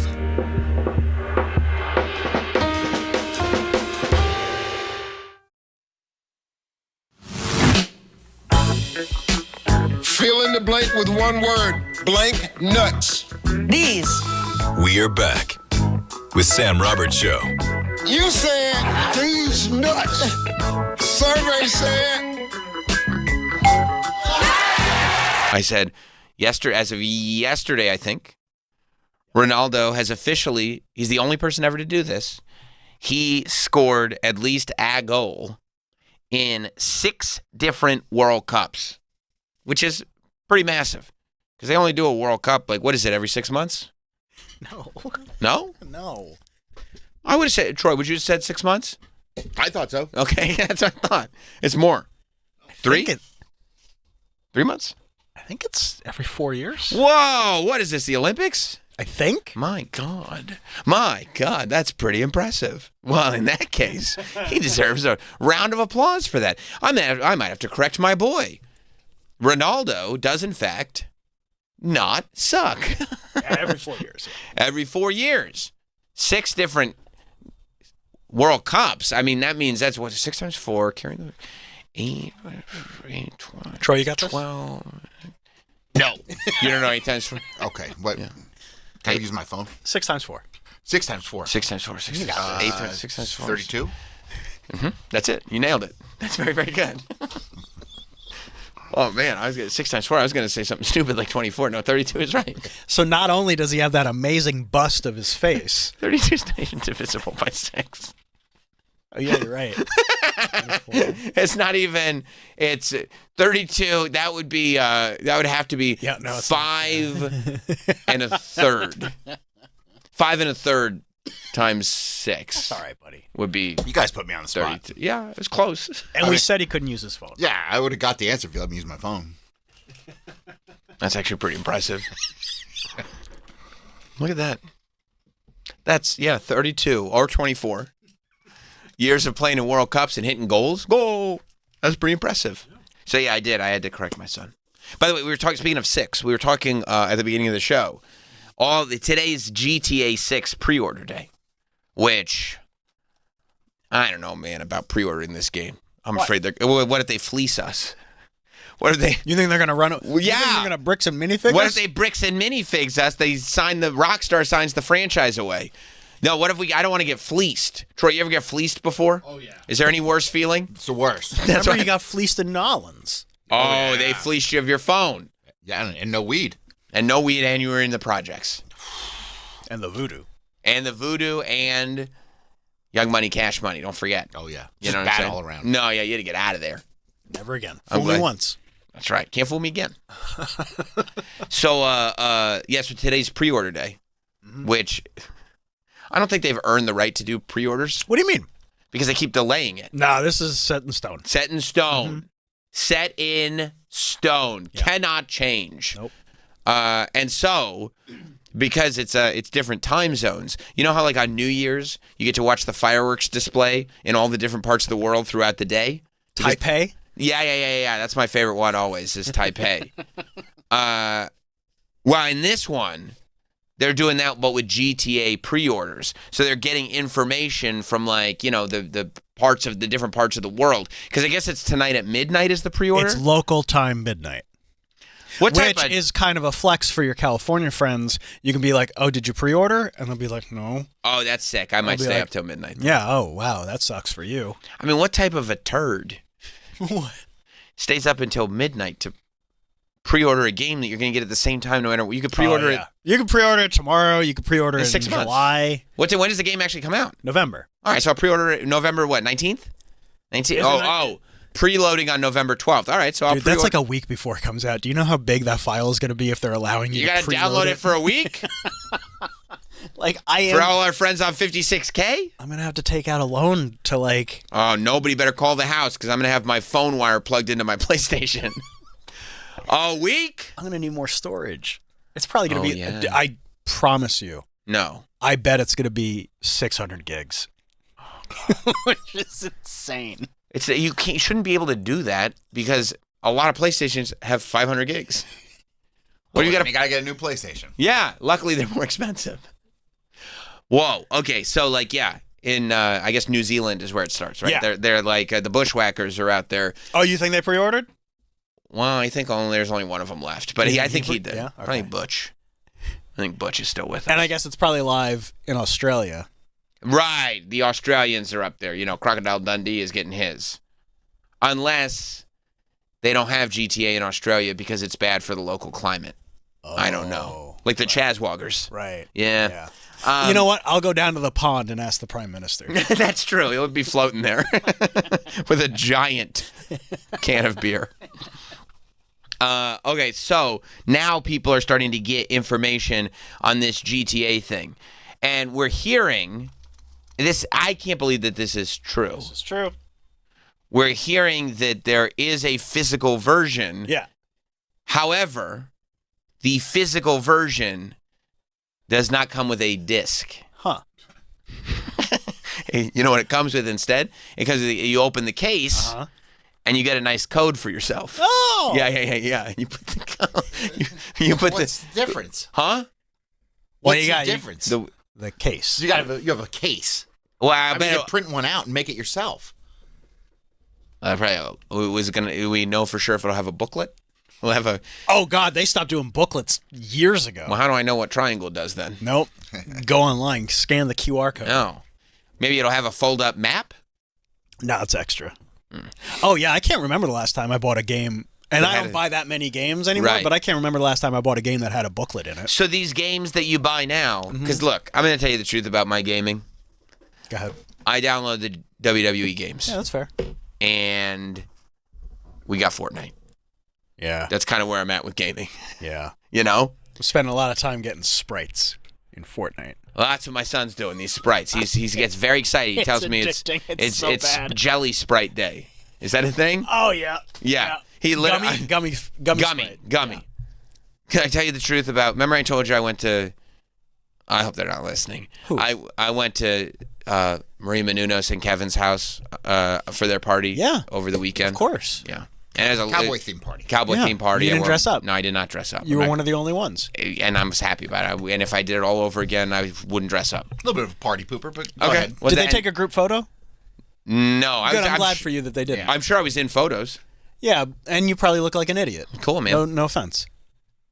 Well, I will take it. Troy, you would have dressed up, right? Of course I would dress up. Yeah. And I would tell you that I was dressing up too, and I'd come pick you up at your place, and you'd be sitting there just annoyed the entire road trip in this ridiculous cowboy outfit on. At least I know I look awesome. Yeah. Would you dress up like Cowboy Curtis from Pee Wee Herman? I was just going to say that's who I would have dressed up as. Lawrence Fishburne himself? Uh-huh. I would dress up as something fun, that's for sure. Well, I did. I dressed up as the funnest thing you could dress up as. Sam? Last Roberts? professional broadcaster. What are those things you wear over your pants? They don't have the backside. Assless chaps. Assless chaps. You could just call them chaps, but assless chaps. Well, because it's like when you show your ass. Right. It's assless. Right. I would have. At one point, Maria's dad was wearing he had chaps on. See, even he had leather Maria's chaps dad on, did it. and he was like, he's like, oh, these chaps, I got to keep them up. And Kevin told him that the problem was you're not supposed to wear pants under them. That's true.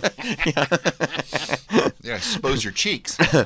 But so All right, so you went to the party. Yeah, and it's a hell of a drive. You know what I mean? But I was happy to do it. But I told my son he could come with me if he wanted to. My wife was staying home with the baby, and he was like, "Oh, I would love to go. I would love to see them, but also they're doing gummy sprites at 2 p.m. Yep, 2 to 4. And I'm like, "Oh yeah, we probably will be in the car." I missed it. And he's like, "Well, he did not. Good for him. He did not. He got the gummy sprites. Good. He's all over this thing. They've kind of like Pokemon'd it, like in the game where like you're collecting them and then you level them up. What is it? A gummy sprite? What is this? It gives you extra stuff when you know. No, I'm in for the collecting. You like the collecting? Uh-huh. I mean, what is it like a? It's a thing that you put on your back, and people see it in the game. Yeah, so they know you're lit. Yeah. Oh yeah. Gotcha. Okay. Yeah, it's a flex. Okay, tell me, is a gummy sprite the digital version of when you would wear a JanSport, but you'd steal other people's strings and you'd tie their strings to your backpack, so you'd have a zipper that had 38 strings on it? Now you know how special a gummy sprite is. Gotcha. Gotcha. Can you take a wild guess? When I was a student, keep in mind, part of this was while I was undersized, whether I was a kid that had all the strings or no strings. Oh, you had no strings. I had no strings. Yeah. Did they do strings? You were like that NSYNC album. No strings attached. That's what my backpack was. No strings attached. Did they do the strings when you were in school? I don't think so. This is what you would do, okay? You would go up literally in the hall. And this is why you were a G. You had to be like, and this is, Mike, you'll relate to this. You had to be basically a Navy SEAL. You had to be a Marine. You had to be a Marine to do this, okay? You don't know what we're talking about with the strings either? I mean, I may know about it, maybe not by the reference, the strings. Okay, so you know how on a JanSport, it would have that string on the zipper? Yeah. And they'd have a knot at the bottom of it? Yeah. So you'd have to do it between classes, and you'd walk behind. Unfortunately, in my case, usually an undersized kid. And you would untie the string while they were walking without them noticing. And then you would slip the string off. Oh. And then you would put it onto your zipper. Now, each zipper comes with just one string. So you'd look at some of these kids walking around with their backpacks. They had dozens of strings. That means they were slick. You go, don't mess with them. Right. And it really was, I mean, it was social hierarchy at the time. It was exactly like you would have conversations. Yo, look how many strings he got. It was legit. It was legit. It's like in Vietnam when they would cut off the ears and make a necklace out of it. Exactly what it was like. That's exactly, Mike. I knew you would have the reference to bring it home for people who didn't understand. Yeah. That's exactly what it was like. Yeah, that's pretty cool. It is cool. Yeah. We were big on. We would do the turn the backpack inside out. That's the greatest prank. I was a pro at. That was my favorite. Now, what about the lift the backpack up while somebody's wearing it and then drop and let gravity take its course? Have you ever experienced that pleasure? That would have to be a very heavy backpack. Oh yeah, and they were. Oh yeah. Well, you'd find because here's the thing: when you were going to school back then, you would find, and this ratio ended up always being the case. The weirdo skinny kid would always have the heaviest backpack, because for whatever reason, these skinny kids, they love to study. So they'd have all their books in their backpack. I can't get to the locker every period. That's exactly right. You don't want to be late for class. You're skinny. You know what I mean? I wouldn't even have a backpack. No, you can't. I wasn't going to classes. No, you were doing drugs. I was. Yeah, and going to lunch. Yeah. Again? Yes, I am. Yep. Yeah. Again. Well, didn't I just see you? Yep. Yeah. I got a hankering. I got a bit of an appetite on me, sir. I'm gonna have to go back to lunch, I think. I miss high school. Yeah, I know. Where's your backpack? No need. I don't know. Absolutely. That's what you'd say. I don't know. The most frustrating answer. Where's your backpack? I don't know. I don't know. What do you mean? Are you supposed to be in class? I don't know. I don't know. Well, do you have your schedule on you? I don't think so. I don't know. I don't know where. I don't think so. I left it at home. I think I left it at home. I don't know. These poor high school teachers. Yeah, all right, what the fuck ever. Whatever. Do whatever you want to do then. I don't care. I don't know. I don't know. Do you want me to call your parents? I guess. What do you mean you get? No, you should say no. I don't know. What's their number? I don't know. I don't know what my number is. What do you mean you don't? I never learned. I don't know. I don't know what my number is. But yeah, you would go up behind somebody and you'd pick up their backpack and then drop it real quick before they even noticed it. And if you really did it right, they'd fall down. Yeah.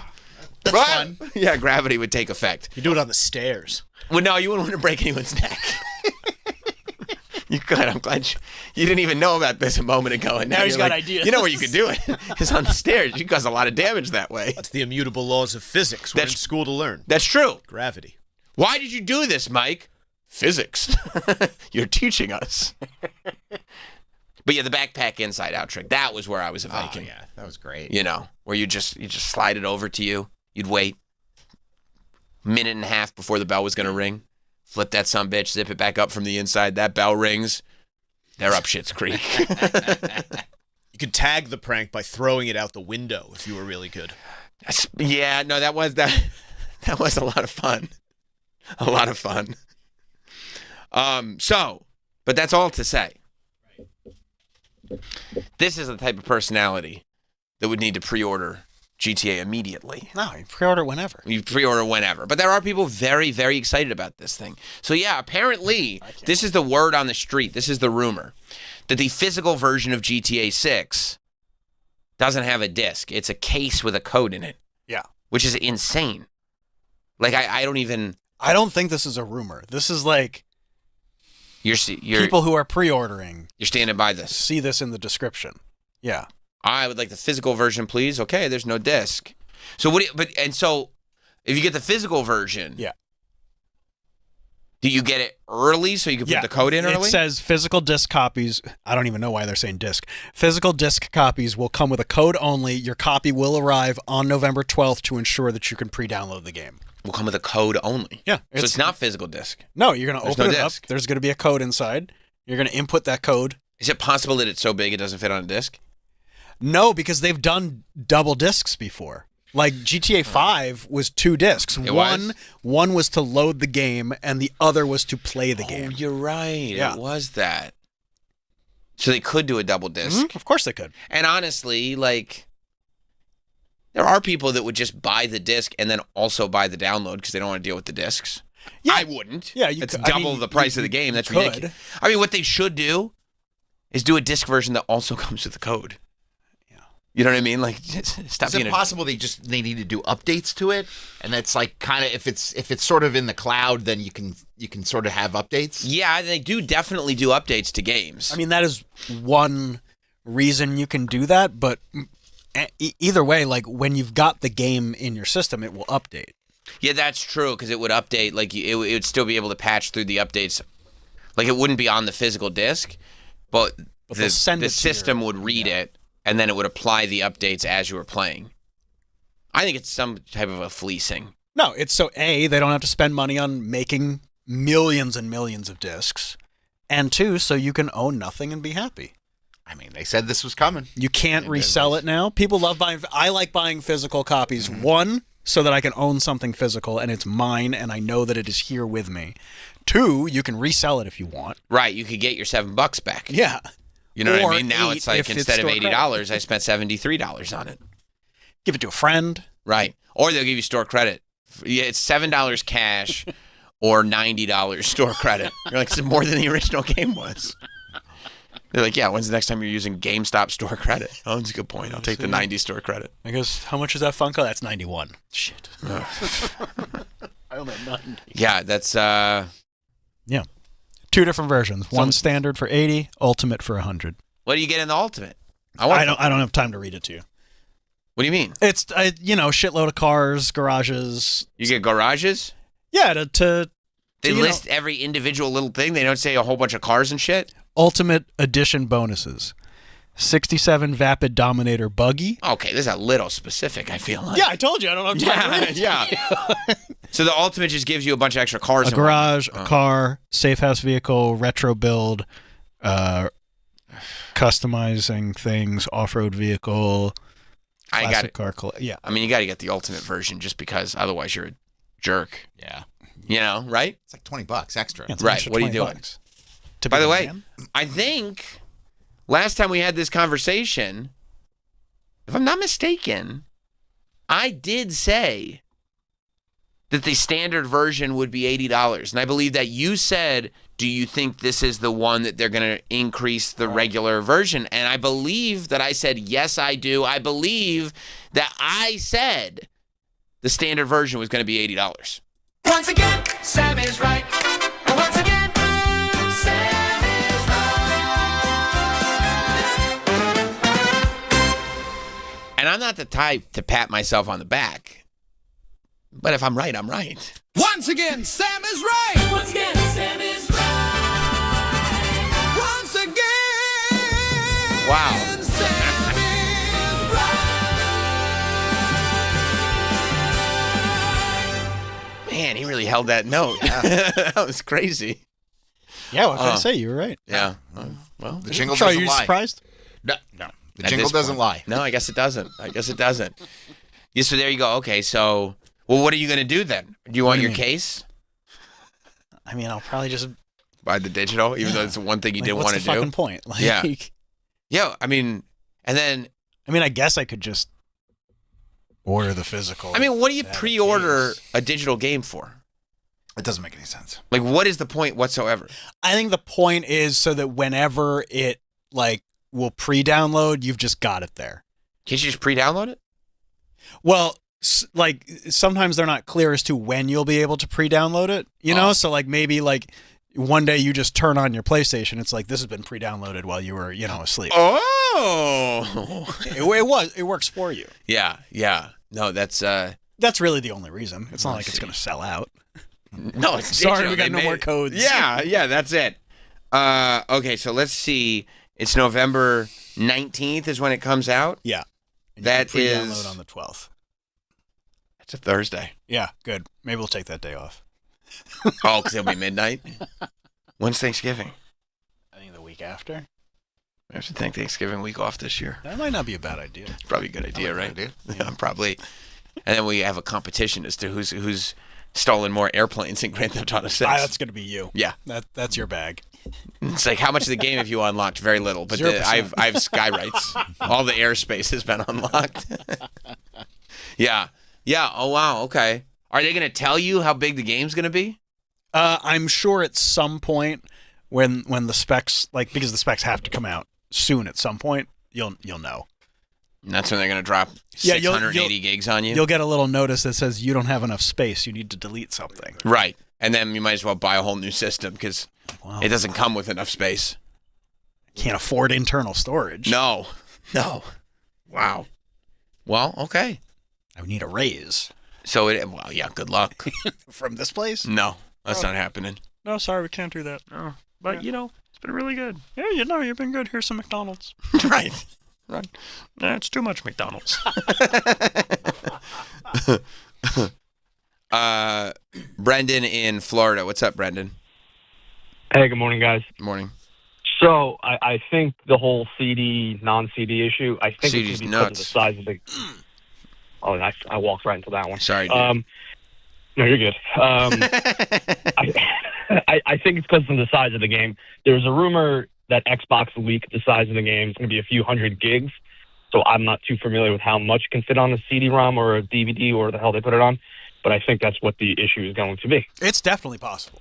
Like, that could be the main reason. Maybe they're just like, the idea of putting in multiple discs is crazy. Like having it be a 3-disc game because you need 2 to load the game and then 1 to play it. Remember when you had to get the mod chip on the back of your PlayStation because you wanted to play Japanese games? Yes. And you had to spin the first disc and then real quick switch it out. And if your timing wasn't perfect, it didn't work. Yeah. That I'm just sitting there for 2 hours trying to play Fire Pro Wrestling G. Oh. I got the thing, that big clunky thing on the back that I bought in Chinatown. And then I got to spin the disc and right at the right time, switch the disc and shut it again. And every now and then, just to wrestle, it might work. Well, because they had exploded barbed wire matches in Fire Pro Wrestling G, PlayStation 1. That's sick. I've never even heard of this game. It was a great game. I had a lot of fun with it when I could play it. Sometimes it'd be so exhausting. It's like, well, I don't have the time to put into trying to get the game to turn on. So I'm going to skip it this time. Just going to play In Your House. Yeah. All right. Well, I mean, it's very, very exciting. It's very, very exciting, I suppose. You would think, yeah, you'd be able to fit it on like a they Blu-ray. Or I mean, they can play 4K discs. Yeah. Those are even bigger. Like those fit I don't know if Xbox if they don't can play 4K. Oh, losers. I know. What a bunch of dorks. No. Thanks, Bill Gates. Exactly. Thanks for nothing. Yeah, go back to the island. Exactly. But you hit us with another pandemic while you're at it. Got him. I was watching Gutfeld last night. They were all yelling at Fauci. I was like, why are you watching Gutfeld? It was on, you know. Go to bed. I got to see what everybody's doing. I check on everybody. You need your Z's. Yeah. Can you imagine that? Can you imagine my life? I'm watching in the daytime, I'm watching Bricks and Minifigs on YouTube. In the nighttime, I'll see what Gutfeld's up to. And I'll wake up in the morning and check on Katie Couric. I mean, that's why I know what's going on. You do, and you're very informed. I got to check on everything. I got to see what everybody's saying, what everybody's up to. They're yelling about Fauci. I said, I can't believe it. Still? It's 2026. We're yelling about Fauci. I mean, and they were doing a whole segment about it. Going around the room. And it's so funny watching that show because they're like, it's just like everybody's on the same page. Of course. You know what I mean? They're like, Fauci, he's a loser, right? And every one of them's like, the biggest loser. Does anybody think he's not the biggest loser? Not in this room. And then the audience is like, it's about time someone said it. I thought he was supposed to go to jail. That's what they all thought. All of them. Every one of them. Troy. Brian Kilmeade was on there. He wanted Fauci to go to jail. Yeah, he was. Greg was giving him a good ribbing. Oh, yeah? Yeah. Greg's good for that. Yeah, he does. He goes, Brian Kilmeade was like, I'm going to do an analogy. And then Greg told him his analogy sucked. So I like that. I like that. I like that banter. Greg is a funny guy. Yes. Greg, yeah. But Greg wanted Fauci to go to jail. Kilmeade wanted Fauci to go to jail. Joe DeVito wanted Fauci to go to jail. Cat Timpf wanted Fauci to go to jail. Tyrus? Well, Tyrus wasn't on last night. But there was... But I'm sure if you polled him, he'd probably... Yeah, I think he wants Fauci to go to jail. There's one other person. Oh, Tom Shalhoub. Remember Tom Shalhoub? I like Tom Shalhoub. Yeah, absolutely. He would put me on his radio show all the time. I like Tom Shalhoub. Yeah. He wanted Fauci to go to jail. He really wanted Fauci to go to jail big time. Apparently, he was saying that from the beginning. Oh, okay. So that's where they're at. That's where they're... So is he going to go to jail? No, I don't think so. What time is Gutfeld on? Like 11? No, it's 10. Oh, okay. It's 10. All right. I watched NXT, then I watched Gutfeld. Go to bed. Well, I wanted to see what was up. What was happening? Screaming about Fauci. What's your wife doing? She's wondering why I'm watching a show where there's a bunch of people yelling about Fauci. She doesn't understand. She goes, why are they so angry? I go, I don't know. They're mad. Watch Widow's Bay. I keep telling you to watch Widow's Bay. I got to watch Widow's Bay, but I want to see him get mad at Fauci. I get it. They don't get mad at... this is a spoiler. Right. So if you haven't seen Widow's Bay, turn it off. Turn it off. Turn your dials off. They don't get mad at Fauci. Oh, yeah. Bay. No, I want to see they're yelling at somebody on Gutfeld a lot. No, I get it. And I just want to watch it. Usually I won't watch the whole show, but I'll watch the first segment every now and then. If my program is at 10... And then I go to the YouTube TV menu and they go, Gutfeld's on. I go, what lib are they yelling about today? I want to find out. You know? They didn't bring up the algae pool at all. They just talked about how Fauci fucked it all up. I get it. You know, and they're mad. They got to speak to their base. Yeah. The in-studio audience loved it. I'm sure. Yeah. And then I'm sitting there on the internet. They got the next trash can lady. They got her. Son of a bitch. They got her good. They nailed her. You know, because a lot of people didn't like that she poured the trash out on the ground. But I said, what are you doing making collectible garbage cans? Yeah. And they announced it, too. They knew. They knew what they were doing. They announced it. Hey, New York, we're going to have collectible garbage cans. Whatever you do, don't take them. And it's like, come on. Also, you can't convince me she's the only one that took a garbage can. She's the only one that got caught. What, did they bring the rest home? No. And she's got and I mean, the video's funny. Yeah. You know what I mean? Sitting on the subway is funny. Yeah. Her sitting on the subway is funny. And by the way, there's trash all over New York. So who cares if there's a little more in one spot? Here's the thing about New York. Nobody looked at that trash pile and said, what, did somebody dump out a garbage can? They said, oh, yeah, I saw that last block, too. And it was on the parade route. It was probably cleaned immediately. Yeah. Well, the sanitation workers, they were mad. The sanitation department had a quote. Oh? Yes. Let me see if I can find it. They said they called her stupid. Yeah. Yeah, they're pissed at her. I'd say she's entrepreneurial. I would think so, too. Unfortunately, the ROI might not be what she wants it to be. They called her stupid. Yeah, they called her. Nice. Well, what can I tell you? They called her stupid. I don't know where the article was, but see if you can find it, Mike. I was looking. I guess I was looking up so much stuff today. I got it. Oh, here it is. I think we could be on a race to see who finds it first. Oh, here it is. I got it. Dumping trash. This is what the New York Department of Sanitation.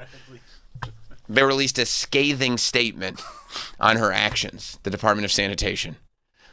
They said, dumping trash onto the street and stealing public property for your own personal use are both illegal, antisocial behavior, and not what New Yorkers do. By the way, that's three things. The fact that you released a statement and it says both illegal, antisocial behaviors and not what New Yorkers do is grammatically a fright. Or maybe they meant illegal, antisocial behaviors. And not what New Yorkers do. Yeah. But then it should have been worded differently. I get it. I'm with you. And then it said, so they're calling her illegal and antisocial and not a New Yorker. And J-Lo agreed. If you know, you know. And then they said, on top of all that, doing both on camera is incredibly stupid. Ooh. That's what they said. So they said she's a stupid person who is antisocial and potentially a criminal, which is tough. Sounds like a bunch of narcs. Yeah. A bunch of, what's his name? Gabe Kuntzman or something? Oh, Gersh Kuntzman? Kuntzman. Gersh Kuntzman is what it sounds like. I mean, explain to me why you painted the garbage cans collectible. You painted the garbage cans collectible. You knew what was going to happen. This is entrapment, okay? This, I believe, is entrapment. Yeah. You know? You make something so desirable. Right. It's like a big pile of cash sitting on the floor going, don't take me. I don't have an owner. You know? I'm not chained down. I'm not chained down, but don't take me. It'll make a mess. Yeah, come on. Stop. You give so much to the government. You can't get a little bit of public property back? It's public property. And New York has bigger problems. Come on. And by the way, and you know those sanitation workers were just taking them home themselves. And if you can't steal public property, what can you steal? I know. It's public property. It's there for That means it's for whoever. Yeah. It's for public consumption, right? The garbage cans are there. Public property. Public property is there for public consumption, whatever the public decides to do with it. And this, heavyset J.P. Morgan executive decided she wanted to do something. Well, I don't know if that matters. Well, we found out where she works. Well, no, that she's plump. Oh, the first part. Gotcha. Yeah, I don't think that matters to the story. I mean, I don't. Describe if I'm going to be 100%, please. I don't think the video would have been as successful if she wasn't heavyset. Do you think that might have been part of it? I think so. Okay. I also noticed, I think in the video, she's wearing like a brimless snapback. That's cool. That's cool. That's a very, that feels like one of the styles they tried to do. That's like, who, I figured it out. You know who wore brimless snapbacks? Who? Alex Mack. Oh. Remember Alex Mack? I remember her secret life. The secret life of Alex Mack. Larissa Olnick played a character named Alex Mack. It's pulled all that up one there. right out of thin air. Steel Trap. Where she had a secret power where she could liquefy herself, which I'll bet is what this lady wants to do today. Okay, again, that's another... No, I'm just saying she wants to be invisible. Because of her size? No, because they got her. Oh. But Alex Mack would wear brimless, snapbacks and tried to make it a thing. I never saw anybody except for Larissa Olnick when she portrayed Alex Mack. See, you'd be sitting there, right, and you could see she'd wear it backwards, right? And so you'd see the snapback. And then you get a shot of her from behind. You go, where the hell's the brim? I'll be damned. This Alex Mack is far more mysterious than I ever thought. No wonder she's got a whole secret world around her. She's got no brim on that hat. I got to tune in. I got to watch this show. Hopefully at some point they're going to explain to me what the function of this cap is. Because, I'll bet, you got a bill on your cap, don't you, Troy? Yeah. How's the sun? It helps block it. Right. Yeah. But if there was no brim, I don't know what the purpose would be. It would do nothing. Now, for me, I guess it could block a sunburn up there. Oh, yeah. Sure. But, I prefer brim. Yeah.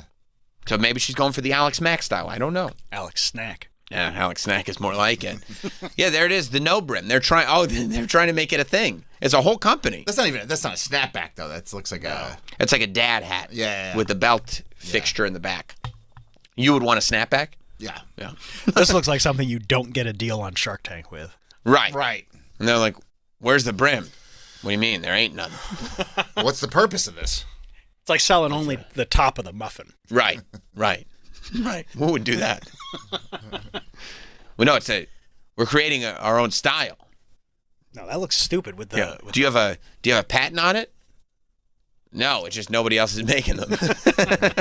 Oh, what's to stop me? What? Don't do it. Don't do it, Mr. Wonderful. I'm going to make all my workers in the data center wear brimless hats. Not both of them. Yeah. The point of a brimless hat is to combine the snug, secure fit and breathability of a baseball cap with the streamlined, ear-bearing profile of a beanie. Oh, okay. I think it's one of those things. Yeah, it's like people like Tim Pool loves to wear his beanie everywhere he goes. Oh, that's because he's bald. I think he's embarrassed. Oh, you think so? Yeah. I think some people, I think they need like a hug on their head. You know what I mean? They just always want something kind of hugging them, like almost like a blanket for their head. It could be a bald thing. It is. I think it is. I think there's pictures of him without it on, and he's bald. But what is it? Not a good bald head? Yeah, I just think some people just own it and look good with a bald head, and they're like, "This is the way I look." Like who? Like yourself. Nice. I didn't know where you were going, but I was happy about it. And there's people that are just like, "I wish I still had hair, and I hate being bald, and I have to have something on my head." I'm gonna wear this Alex Mack hat for a while. Yeah, that's smart. I'm gonna make it my look. Right. I see, because they want to have a look. There you go. I guess it's not the best bald head in the world. You know what, dude? It's really hard being a white guy, I think, with you either pull it off and it looks cool, or you just you look like a pervy, like jeez. And I don't look like pervy? No. That's great. Cool, dude. That's great. He looks pervy? A little like there's something weird happening there. You take it more seriously with the hat on. Yeah. And what can you do? Yeah, I mean, what can you do? You can't help you. I mean, you could get some like Rogaine with minoxidil. That could help. I mean, I think you got to do it in real time, though. I don't think you could do it and have it come back. Really? I think when when it starts to thin. Yeah. Is when it comes. This guy knows. I think when it starts to. How do you know? I mean, I just. He went, what? Talking about too late. I think when you first start to see it thinning, like AJ, I don't know if it's public information. Our AJ? AJ, thumbs up AJ from who helps us in here sometimes with my wrestling show producer. He's on the minoxidil. Really? Yes, because he saw it just a little bit. Yeah, it stifles it, right? Yes. Yeah. It stops it, and then hopefully what's there, it makes it thicker. See, George was late. Yeah, and you got to order that from a different country. Yeah, but it makes you look like Stalin. Yeah, but then what if a woman is coming over? Well, if it smells, you should wash it off. Yeah, so you got to and it has to be at the first signs, which is difficult because a lot of dudes are in denial at the first signs of baldness. Oh, yeah. You know? I think there's stuff that you can take, though, that you got to go to Turkey, dude. Just magically that's like a yeah. There's there's gummies. You can take gummies that help. You got to go to Turkey. Dog. Once it's gone, it's gone. I don't know, man. It ain't coming. I feel like things have changed. You think there's magical gummies that just regrow hair? Yeah, I know people that take it. They're not doing well, dude. Everybody goes to Turkey. I mean, that's a hair transplant. Everybody gets the hair transplants now. They live and die by them. I'm telling you, I think you can. There's something. Hair transplants are the new tattoos. Everybody's got them. Yeah, I mean, why not? Should I go do it?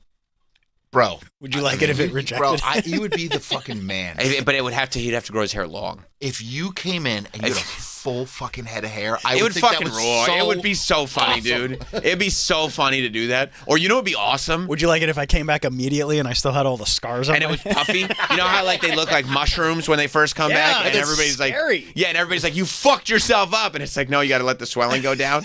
Yeah. That would be awesome. Would you you can go, but you can only be gone for 2 days. Yeah, we need you back, dude. We need you back. It's it's August. Can't you take the week? Yeah, you're fine, dude. No. Lots happening right now. The news is cooking. We got to be on here covering all of it. Is this a new? Yeah, we have to talk nostalgically about the 90s. You got to be back. I mean, I could just call in. No, dude, you got to be in person. Plus, we want to poke your head to see if it's like hard or squishy when it gets all puffed up like that. Gross. Yeah, it looks tough, man. It looks really tough. And it seems to be painful. It is. I mean, they're going individual, bing, bing, bing, bing, bing. But, I mean... That's not for me. I've never... You should. Would I be the man? Dude, you know what would be great? Huh.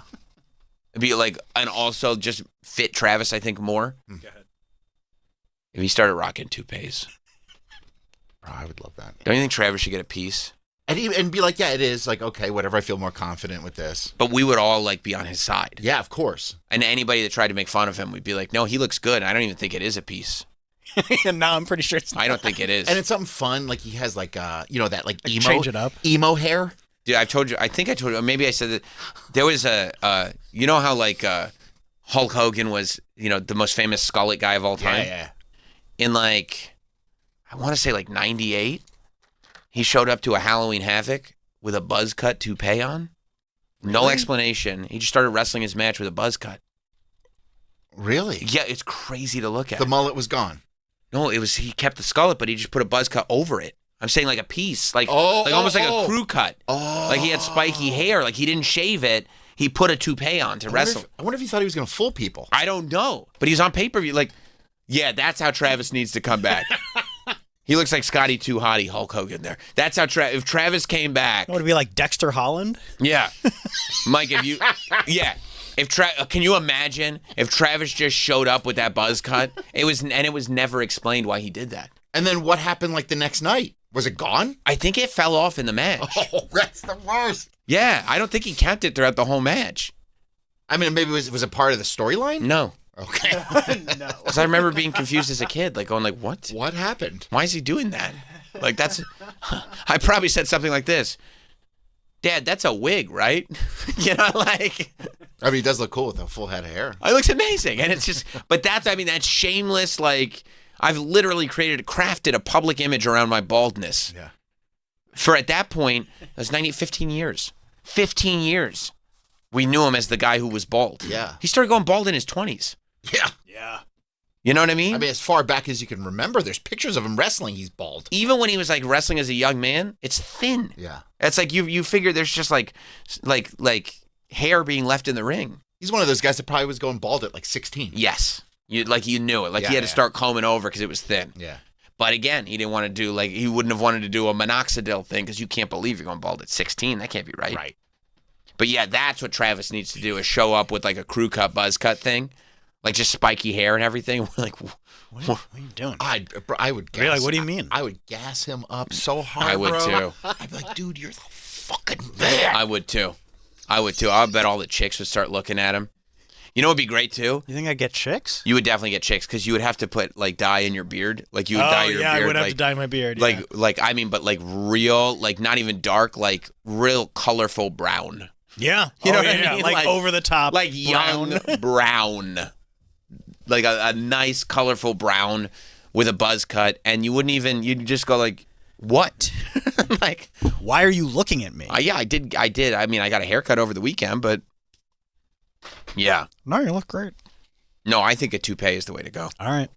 Toupee, and then just for men, like like a sheen of just black. Well, I was thinking brown. Oh, brown. Like a hazelnut. You think I can expense this? Yes. Because toupees aren't cheap. No, we'll do it as a thing. Maybe we can get Cy Sperling and the Hair Club for Men to sponsor us. He's still rocking and rolling, right? I think so, yeah. Okay, good. Because he's not only the president, he's also a client. So I kind of trust him on that. Mm-hmm. Yeah, no, we can. Yeah, for sure. For sure. When my hair was going, I used to get randomly DM'd by people offering me free trips to Turkey. That's true. Like companies. Oh, yeah, you mentioned that. So, like, there must be. Did you ever consider it? Yes. Yeah. Not like seriously, but like to go like what would that be like? Right. Yeah. But like not in a serious way. But I'm sure we could get a toupee sponsorship. If there was some sort of medicine though, like that you could take to have your hair grow back, would you do it? No, I don't think so. This is like your look, you're cool with it. Yeah.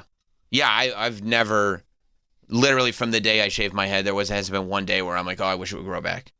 I was over it. It's such a pain. It's a lot of work, right? And I had that big hair, you know what I mean? It was like it did what it needed to do. Yeah. But I'm done with it. It's so much better. It's so much easier. Yeah. It's so much easier. And also like I'm not Like, I look way older than I did when I was a kid. Mm-hmm. But, like, this is it.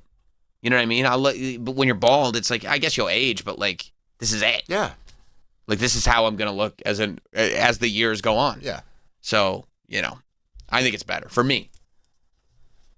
But I think Travis. Travis has some youth still in him. You say I look old all the time. You do right now. Oh, but I could look. Because you're making huge mistakes. When's if you got a free trip to Turkey? Would you do it? I don't think I would. I can get you in there. Yeah, I don't need you to get me into the country. All right, I just know a couple guys. I go through my DMs.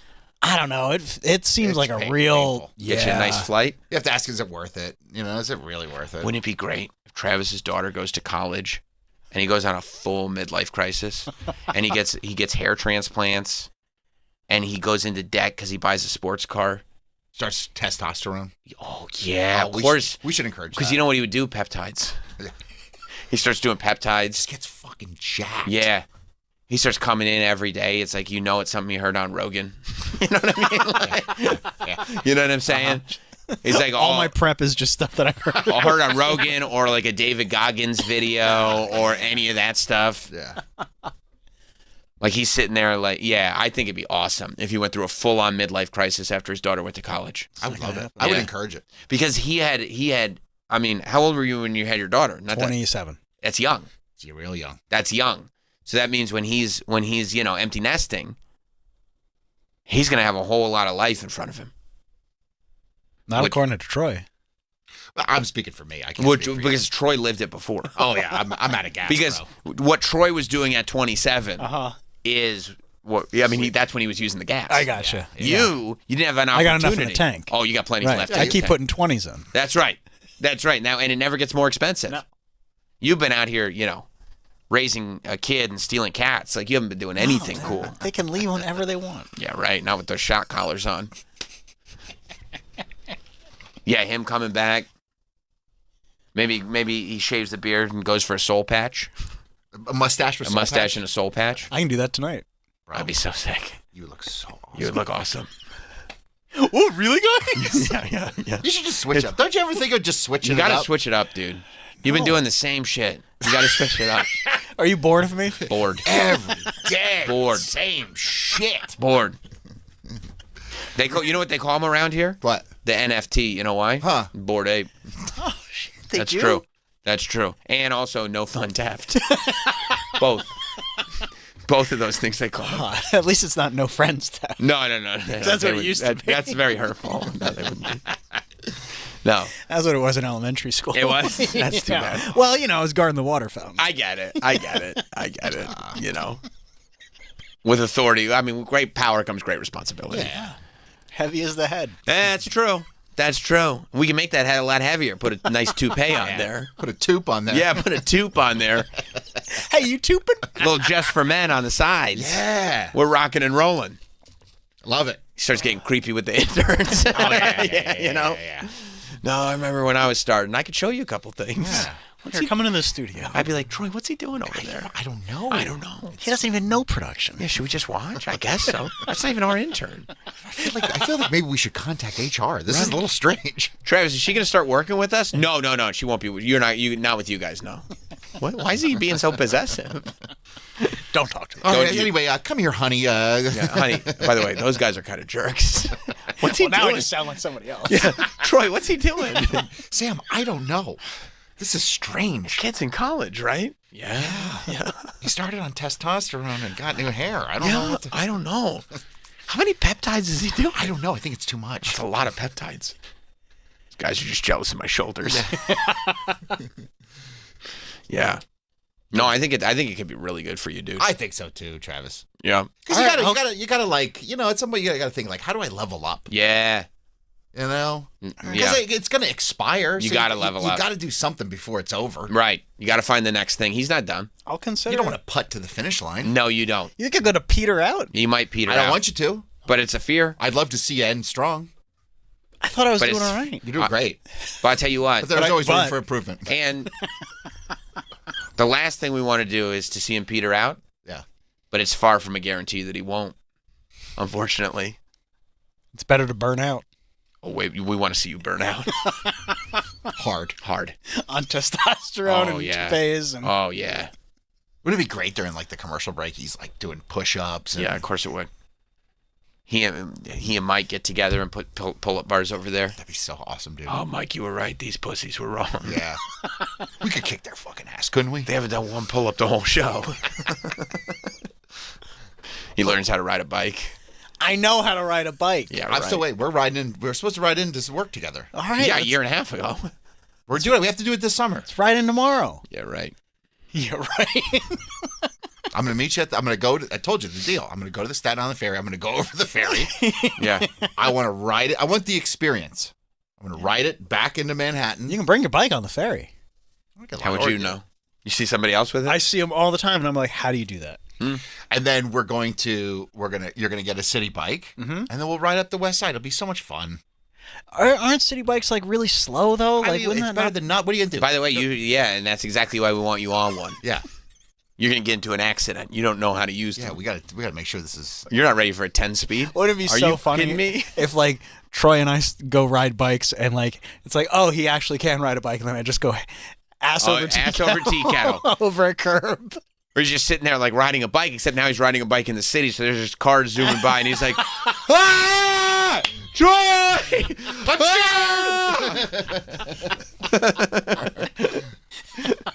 It's on the West Side Highway. It's smooth sailing. And he doesn't know because he can't tell you that he's terrified, because then you'll say he can't ride a bike, but he can ride a bike, but he doesn't ride a bike in the city. Which is true. I've never ridden a bike in the city. Well, we got to start. I'm going to FaceTime with you all the way in. You better get a chin strap on that toupee so it doesn't blow off. Right? Spirit gum's not going to do the trick. Oh, shit. He'd look so good. He would look so good. Yeah. Oh, really, guys? Yes. You really think so? Yes. If you pitched it to your wife, what do you think she'd say? She'd think this is the dumbest idea. Really? No, of course. toupee? You know why I know why she'd think it was the dumbest idea ever. She'd be scared of losing me. Yeah, that's right. Blood in the water is why. Blood in the water. All of a sudden, there's competition. She's been living easy for a long time. Been on Easy Street? Oh yeah. Oh yeah. Not a care in the world. I think you look good the way you are. Right, exactly. Yeah. Exactly. Nothing to worry about. Who are you texting? You know what? Never mind. Yeah. That's what she says. Who was that? You know what? Doesn't matter. She says that. Yeah, wives want it easy. It's like when my wife wants to get me fat. Right. Well, I mean, that's kind of your choice. Well, yeah, I think that's she's one of not those, helping me out. I'll tell you. I think that's one of those things where it's like, I mean, what do you want to do? That's like saying I want to swim downstream. Like, yeah, of course, because you don't want to fight the current. Mm-hmm. You know what I'm saying? Yeah. What do they call it? Like manifest destiny. Right. Yeah. Like she wants me fat. The idea of her. You should see what she brought home for me last night. But can you imagine if she wanted you to not be fat? Like, that's a losing battle. You know what I mean? What do you? No, it's not. What do you mean, Sam? You understand. You understand. It's a losing battle. It's a losing battle. What does that mean? Like, that's not a war she's willing to fight. Oh. You see what I'm saying? Well, I would think she would want her husband to at least look presentable. Like, if I saw like a big muscle man, like Travis in his midlife crisis, I'd be like, I specifically don't want to fight that guy. Yeah. And it's not because I have this insatiable desire to not fight that guy. It's because I'll lose. Mm-hmm. You know. Okay. Sometimes if a wife is like, you go like, oh, she wants me fat. It's like, well, because otherwise she'd lose. You know what I mean? She's not getting what she wants otherwise. It's like, you know, if you want what you got, you won't ever sit there going like, I mean, all she'll be doing is pining otherwise. That's not where any human wants to be. You know what I'm saying? Right. I'm trying to be delicate. Yeah, okay. Appreciate it. Right. I'm just saying, it's like... We can ask her tomorrow. If we saw you... Like, it's one of those things where she's probably watching viral videos going, oh, I hope Troy doesn't, steal a garbage can on Nick's Day. Something like that. You think she says stuff like that? Well, just seeing, like, the, physical, you know what I'm saying? Like, oh, is that what people are doing? You understand? No, I'm not sure, but okay. It's probably better that I don't. Okay, perfect. That's fine. We'll just leave it there then. Yeah. But this lady that stole the Nick's trash can? Yeah. They doxed her. Like, Doctor, I don't know why. The New York Post had a hard-on. You know what I mean? They had a hard-on for her. So they're like, we're going to find out exactly who she is. So you know what they did? Ruin her life. Yeah, they found out her name and where she worked and called her boss. They did? Yeah. I mean, how did the boss not see it anyway? It was Here's the viral. thing. It was everywhere. Here's the thing. My understanding of the story is she worked at J.P. Morgan, which I don't know what their hiring process is right now, but if you're looking for a job in banking, J.P. Morgan is the spot because they will hire whoever. Remember, J.P. Morgan, last we heard from them, it was that story about the liar and the sex freak. Yeah. And I won't say who's who because it's all alleged. Right. The woman with the cannons. Right. The cannons. Remember the cannons? Hell yeah. And then it was like, hey, all the evidence is pointing to this is a totally made-up story. And the guy's like, not only is it not a made-up story, but to prove it, I'll represent myself in court. You're like, oh, luckily he's not a psycho. So that was the last we heard about a J.P. Morgan employee. Now we got another one.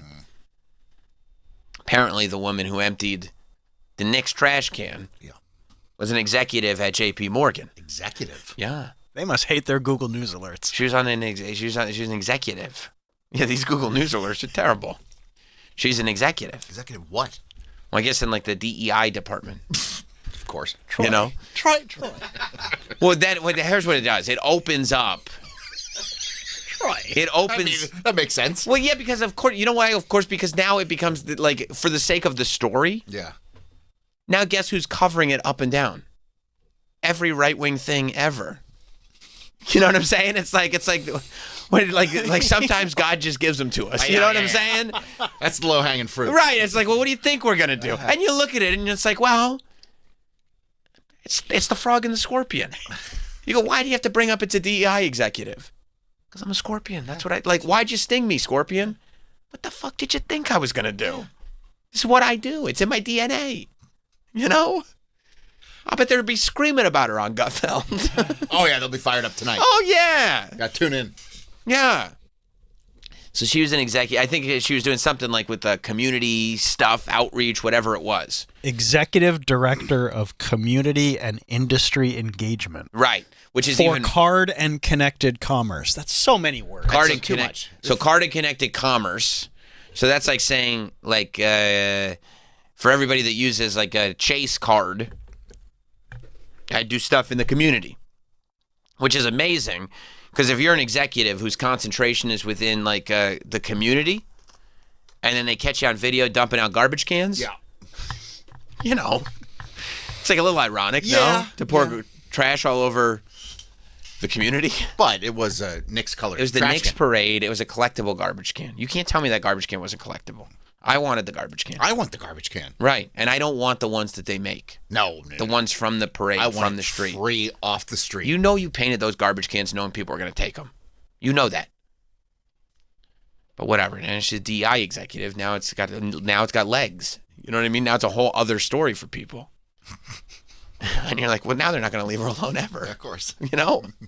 Poor lady. But they called her. The Post, they called her office. They called the job. That's not cool. Well, they wanted to confirm her identity. And who else do you call but her boss? Oh, yeah. You know what I mean? And then they told the New York Post, yes, that is her, and she does not work here anymore. You're like, you're firing people out here in these streets for pouring out garbage cans? No. I mean, talk about the best of times, worst of times. People are not ready for those highs and lows. Oh, they're extreme. You got this job where you're an executive. It is wild to have a job as an executive and you're trying to steal garbage cans. That is interesting. You're kind of caught up in the moment, though. Yeah. The heart wants what the heart wants. Yeah. And in this case, it wanted a Knicks painted garbage can. Garbage can. And she's decked out, so you know she's passionate about the Knicks. She loves the Knicks. I don't think you could take that away from her. She's got a brimless Knicks hat. I don't know where the brim is. But yeah, I mean, it's just like, I mean, imagine if like we saw Jim McClure.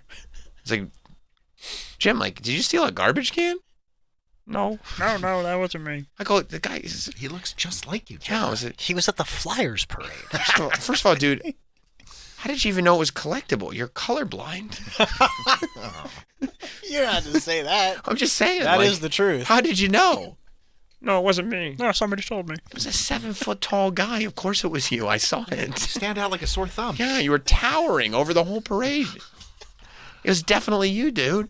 I'm like, not only are you an executive here, you're on the track, dude. You're one of the good ones. Yeah. Everybody knows that you're lit right now. Yeah. Like, you move up, you get new responsibilities, everybody loves you. What are you out here stealing garbage cans for? This doesn't look good, Jim. I love the Flyers. Yeah, but I'll give you a garbage can from, like, the Home Depot and tell you it's a Flyers can. You're colorblind. I always wanted a gray garbage can. That's not a gray It's not gray, dude. What? It's orange and black. It's all gray to me.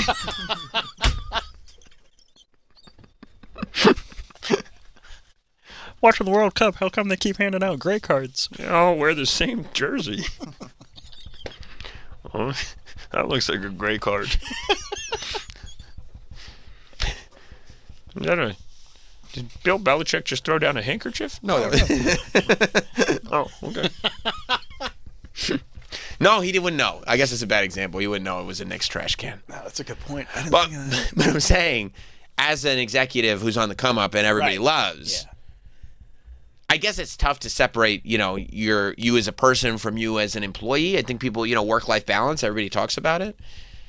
But, like, when you're in a public place, there is this thing that kind of follows you. You do, to an extent, represent the company you work for. Yeah, especially you go viral doing something like this. She probably didn't know she was going to go viral, but, like, the camera was right on her. Everyone's filming everything. And it wasn't a hidden thing. It was like a guy with a phone, and she's like, I'm doing it. Yeah. And then she doubled down on the subway. Yeah. Like, I got this trash can. I mean, I don't know what stealing trash cans have to do with banking. But it just doesn't make the company look good. And they're going to get bothered by it. I would like to have think that the company would just kind of, bunker down a little bit, give it 2 weeks, and let it blow over. They don't do that. Conduct unbecoming of the organization. Because this is what they would do, especially if it's DEI exec. Yeah. Because, they all got their panties in a bunch. And they go, oh, well, we're going to go after them. And then if they don't do anything, we're going to bring up the cannons again. Remember that guy in the cannons? Yeah. Like, fuck, we better try to get rid of this now, too. They're not going to have anyone left working there. Maybe it's a dumb position anyway. Maybe they just want to get rid of her, and this is the excuse. I wonder if she was stealing garbage cans at work. There you go. You know what I'm saying? Yeah, maybe this is the first incident. It could be a last straw scenario where she's like, she's got JP Morgan garbage cans at home, too.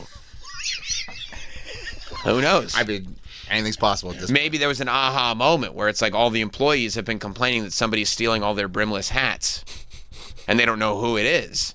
Who would steal brimless hats? And then they saw this video, and they're like, oh, my God.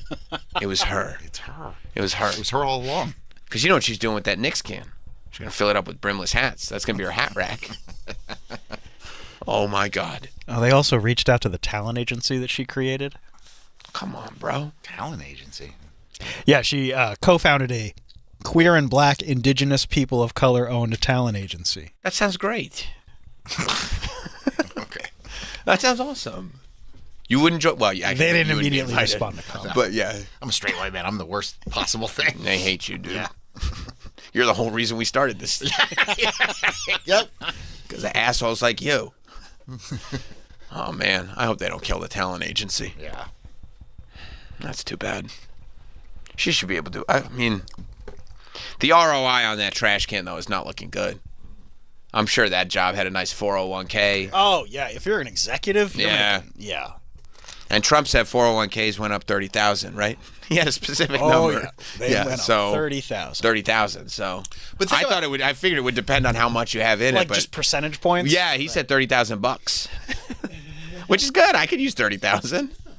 Think how much you can make on that trash can. Now, that's a famous trash can from the video. From that video. Probably not your annual salary. Probably not. No. But at least a little something to hold you over. While you find the next thing. Yeah. And how did your last profession come to an end? I was we mutually agreed to part ways. Oh, was there any catalyst event? No. I don't think so. There was no Nothing. No. Is there a brim on that hat? No. No, there isn't. No. Have I seen you before? No. Probably not. No? Please leave the office. Yeah. And security, make sure she doesn't take the trash can with her. Oh. Do you think she'd be in as much trouble if she hadn't dumped the trash can? Like if she took all the trash with her? Right. And put it in the proper receptacle? Right, like brought it with her and go like, no, I'll take Found it a to I'll dumpster. find a dumpster. I'll take it to the dumpster. Or brought it to, maybe they were like, don't worry, the train was on its way to Staten Island. No, God damn it. You know? So you think the problem is the dumping The of dumping trash. of the I trash. mean, that doesn't help. People didn't like that. They said that's not how you treat your city. Which, I mean, drives me crazy. That's crazy. Because one person. Tell me how you treat your city. What do you do? Are you doing stuff for the rainforest? Is that's your thing? It's not how you treat your city. What are you talking about? I mean, I just literally saw a guy taking a shit on the street today. You saw that today? Yeah. And you didn't even bring it up, though. I mean, it's just, look, it'd fill up every show if I tell you about my commuting. Did he have TP? No. What did he wipe with? I don't know. I just saw him pooing. Then you went about your business? I drove by him. Wow. Just every day. 6th Avenue is a wild place. Wow. From West 4th all the way up to like 23rd. You're just sitting there. I used to love this city. I'm seeing people shitting. That's a real 6th Avenue heartbreak. Or ache. Ache. Yeah. Because you ache for what used to be. Yeah. A stomach ache. You got Yeah. shit. It's drawing you in. Well, I guess on that note, actually, we do have a guest. We got to take a break because the great Jerry O'Connell is going to be joining us. Jerry O'Connell has a film that's coming out on Tubi. So, yeah, we'll talk to Jerry O'Connell after this. Stay right there. We'll be back, don't go away. More fun's coming your way. Stick around for goodness sake. Sam Roberts Show. We'll be back after this break. More Sam Roberts Show is on the way.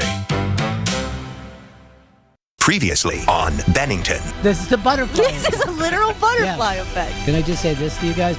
Dog and butterfly. I don't know why they jump. Can we bring a Bluetooth speaker? Jesus Christ, who's going to talk during a beautiful song? How could you do that? He was hitting you know his what? perfect falsetto, and he's like, "Hey, can I make a Bluetooth?"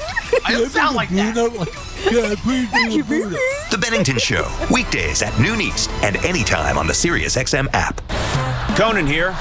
Whether you're stuck in the car on a long road trip or lounging by the pool this summer, Conan O'Brien Radio Channel 104 has got you covered.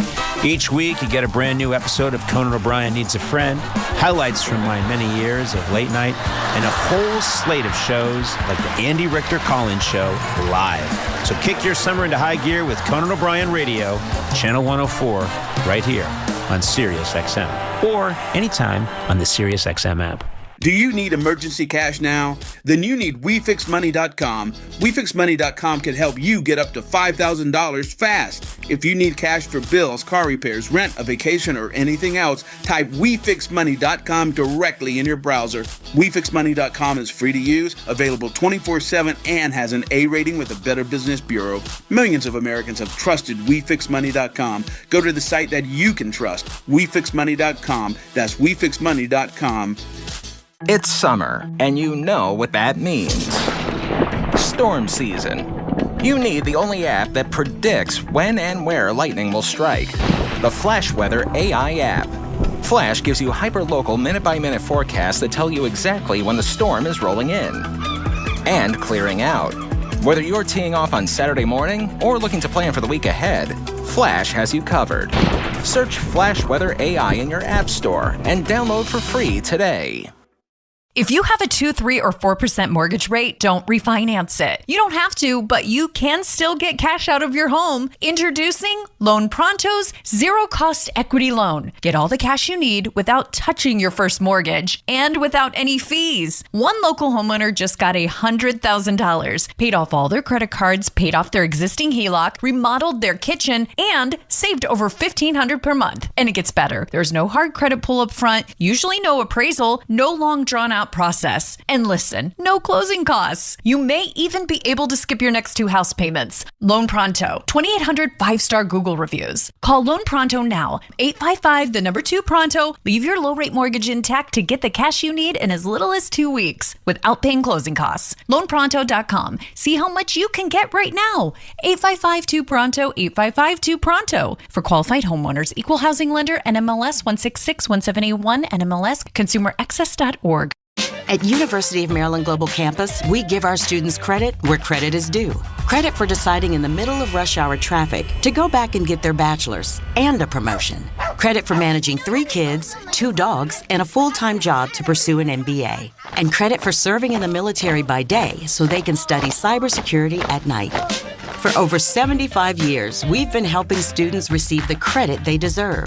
With more than 100 degrees and certificates, students at UMGC can use prior learning or relevant experience to earn up to 90 credits toward a bachelor's, and graduate students can transfer up to 12 credits toward their master's.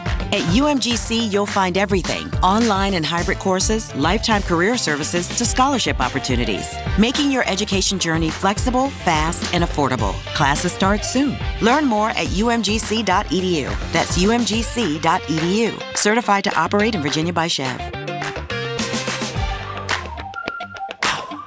Follow the USA's FIFA World Cup journey on SiriusXM. And the building shakes in Seattle. The U.S. men's national team takes to the pitch against Turkey. 2 great performances. This team and this country are starting to believe. Live match coverage begins tomorrow night at 10 Eastern on Fox Sports 83 with instant reaction after the final whistle on SiriusXM FC channel 157 in the car and on the SiriusXM app.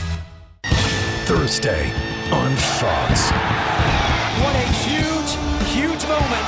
America's World Cup dream continues. Shot taken, go! Don't miss Christian Pulisic lead out the Stars and Stripes in a huge final group matchup. And it did! The U.S. has scored! Against Turkey. USA, Turkey. Thursday at 10 p.m. Eastern on Fox and streaming live on Fox One.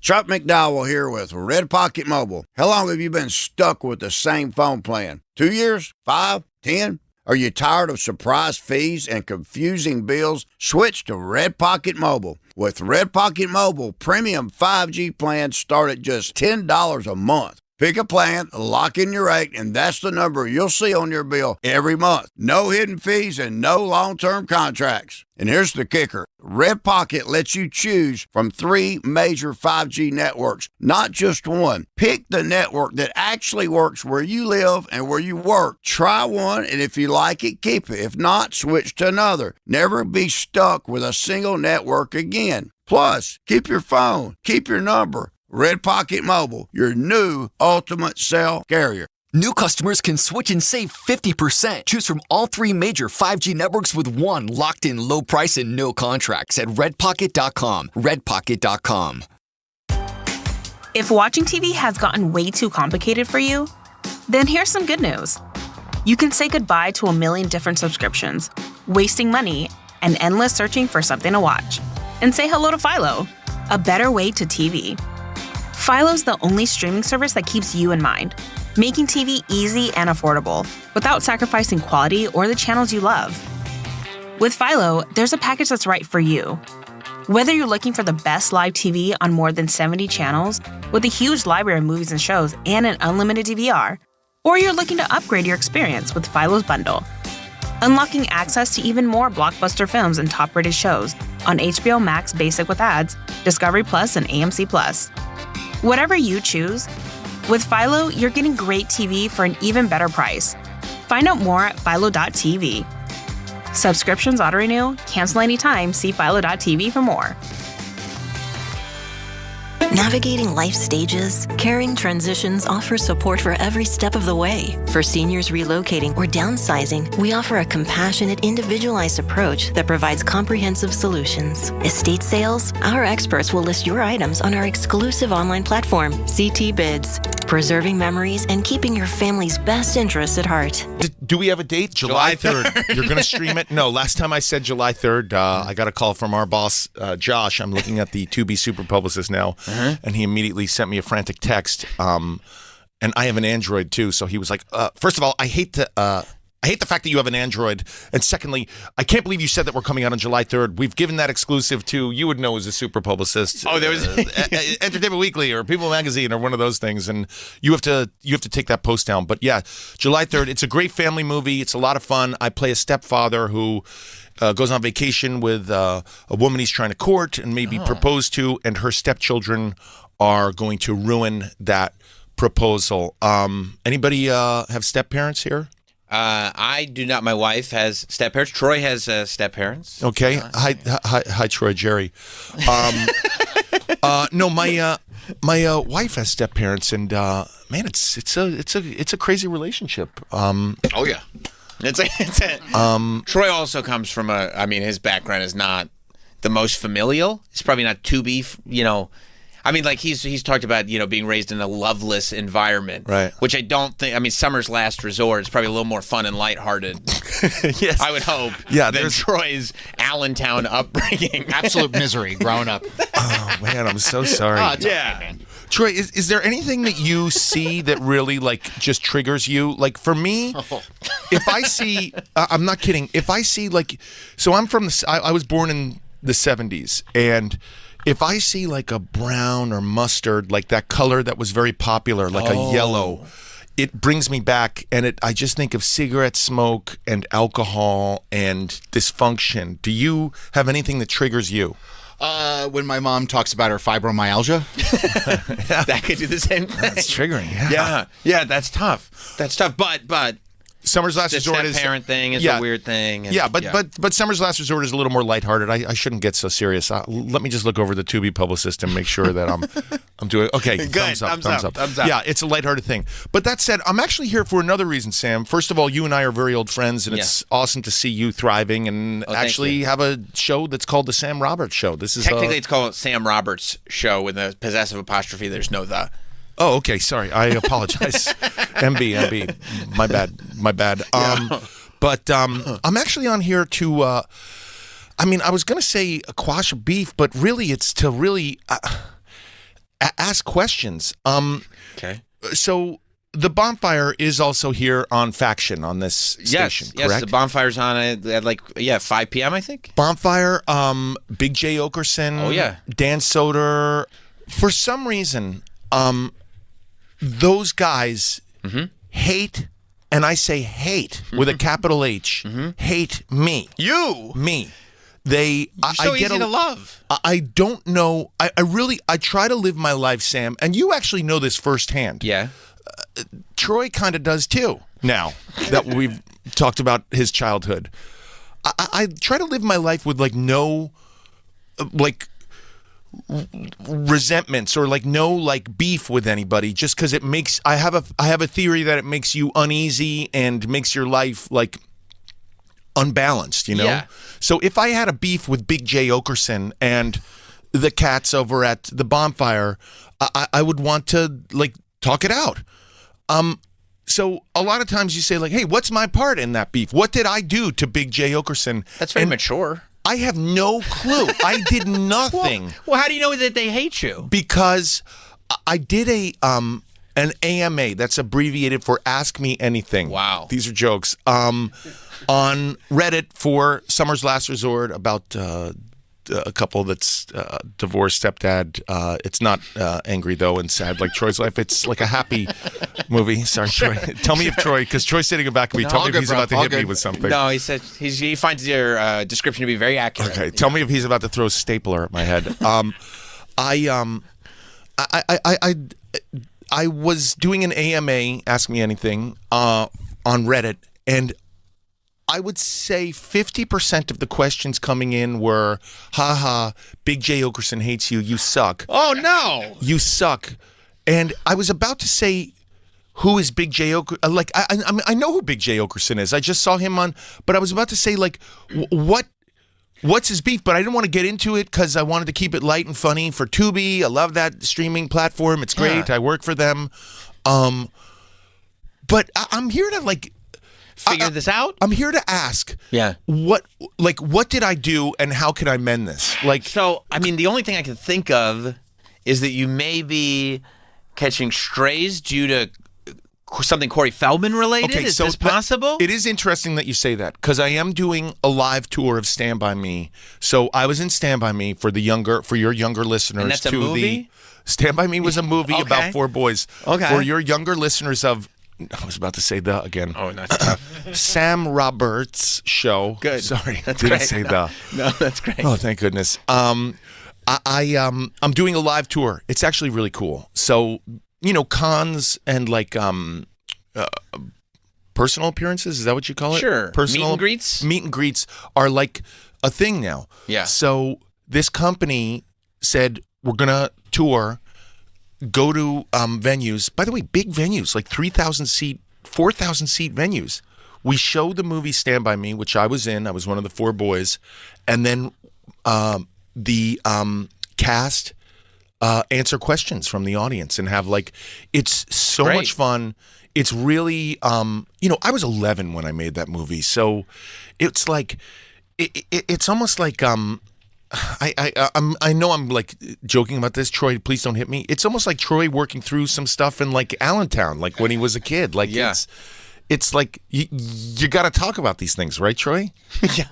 Yeah, sometimes Sam's tired of hearing about it, though. No, it's okay. Like, we're all about like making people feel good. I mean, we have no issues here, unlike Big J. Okerson, who for some reason hates me. You. So you're doing this thing with Corey Feldman. So I'm doing though. this thing with Corey Feldman. So I interact a lot with our audience.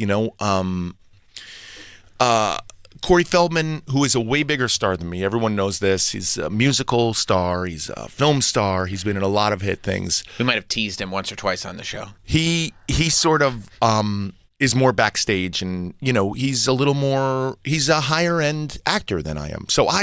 But I'm like, I greet people as they come in. I'm so excited. I sit down and watch Stand By Me every time it's on. I've watched it now like a dozen times in the theater. I don't know if he's a more higher end actor than you are. He's, you know what I'm saying. He's just on a level that's like, he's a real Hollywood star. I took the subway. Corey Feldman's not taking the subway here. I guess. I know, but anyway, you just screamed too. So Joe's apartment. So I met a group of. I hope I'm allowed to say this, and I'm not offending anyone.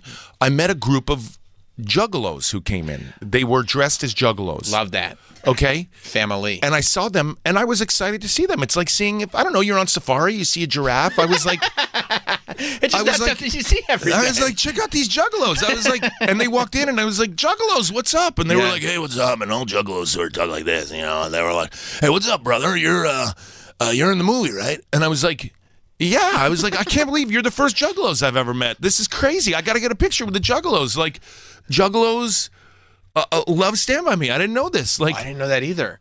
Well, I didn't know it either. So anyway, I was like, let me get a pic with you juggalos. And they all came in, and they were full on makeup, everything. I love that. And they smelled of alcohol. I hope I'm not offending juggalos. Tell me. Imagine. Just let me know if I'm offending juggalos, and if I am, I'm sorry. And I'll go on. Is there a juggalo show on Faction? I'll go on. We're kind of the juggalo show, I would think. If there's one juggalo show on Faction, it's probably this one. All right. I took a photo with them, and one of them whispered to me, "Where's Corey?" And I said, "Oh, he's backstage. He's getting ready. He's getting ready." He's like, "Well, we want to see Corey. We want to see Corey." And so I watched the movie and played great. Yeah. And at halftime, or whatever you call it, intermission. Sorry, halftime. Jesus.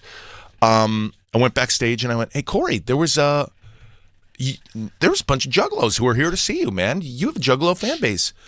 And I thought maybe because he toured with Fred Durst and everything, that maybe he was like, I don't know. I'm not a musician. I'm not in the music scene.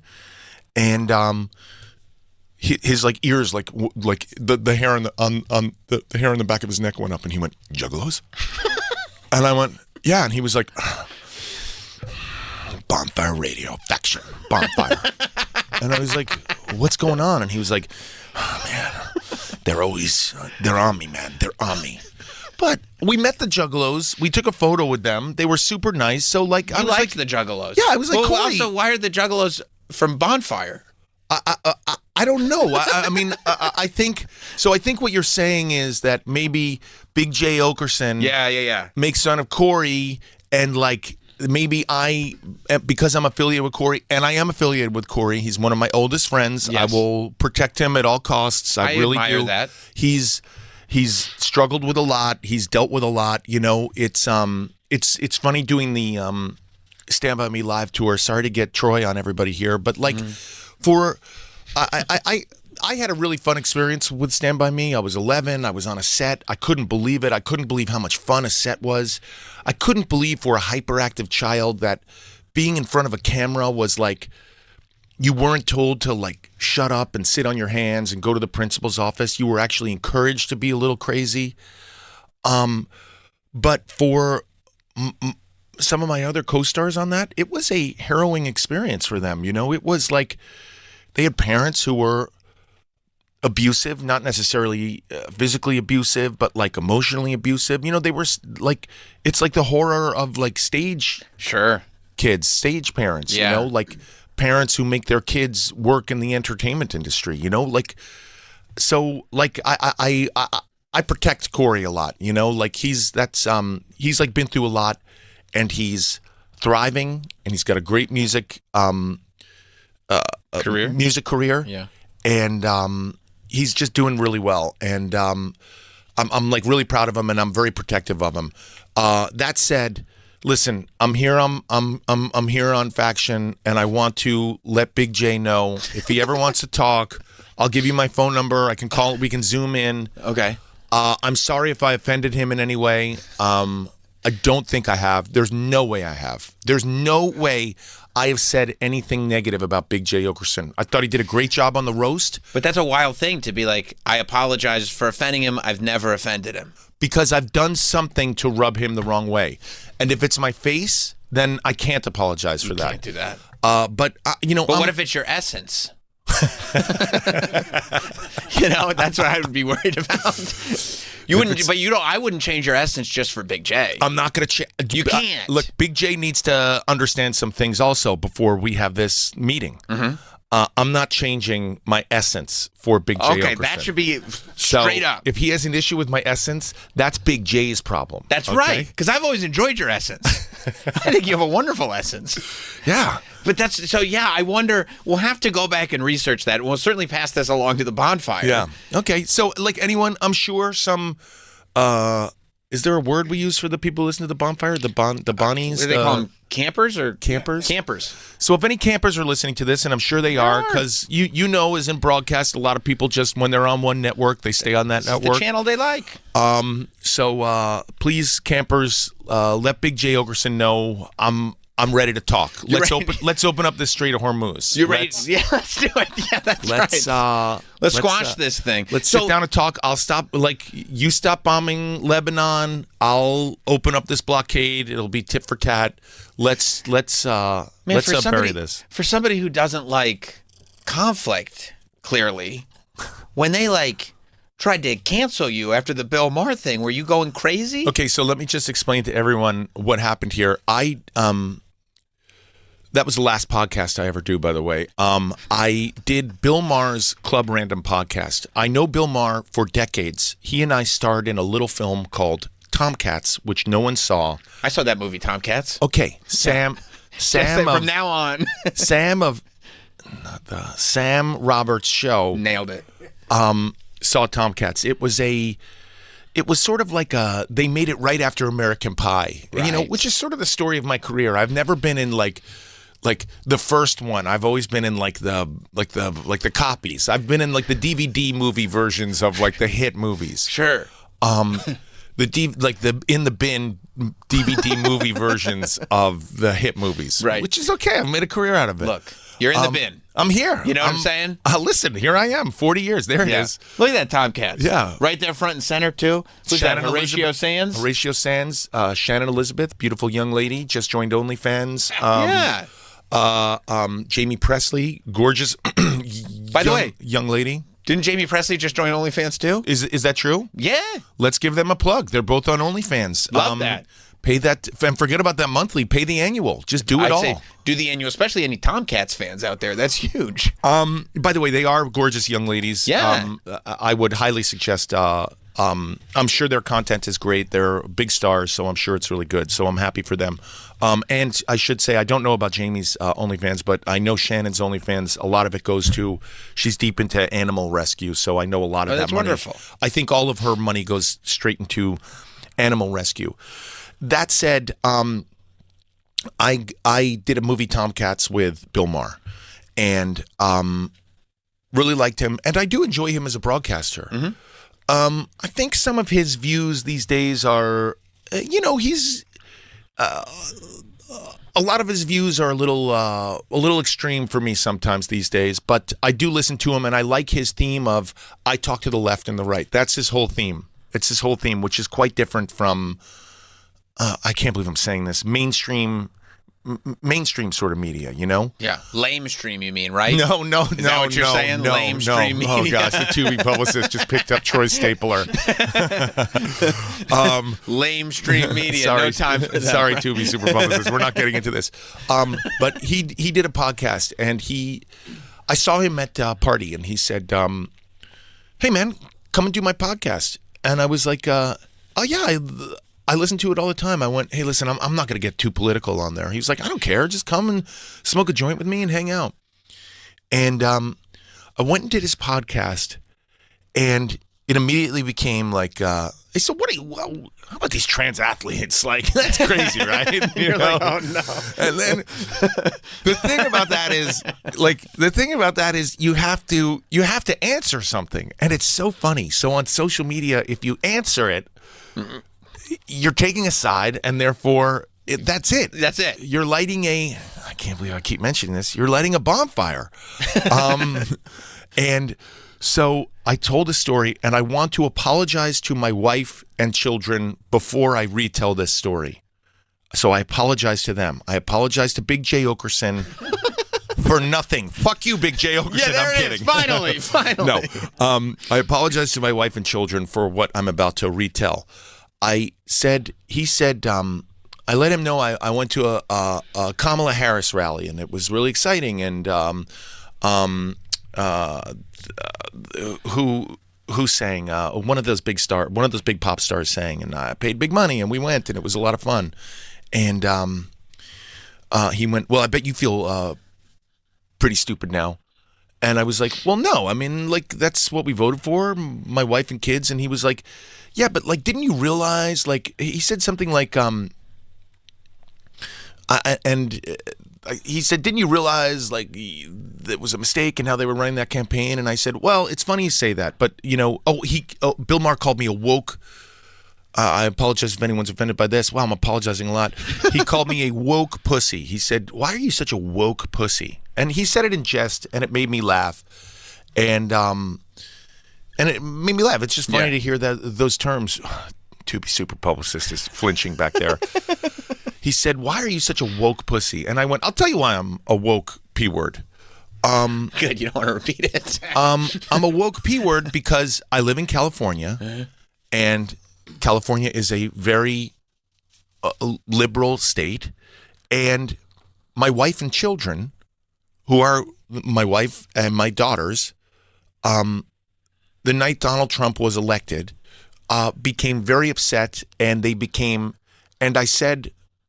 physical with me. They were irate, and because I said, hey, maybe they ran maybe Kamala should have run a better campaign. They should have had a primary. And I said, Bill, I don't think, what I meant to say was, Bill, I don't think you understand how irate people are about these things.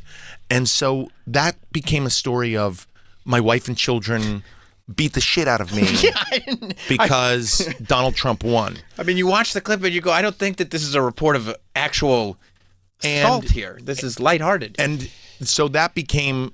And so what happened was my wife, who does do Instagram and does read comments and believes them, a lot of the comments were, stop beating up your husband, let him be who he wants to be. He's allowed to say what he wants. You're the problem.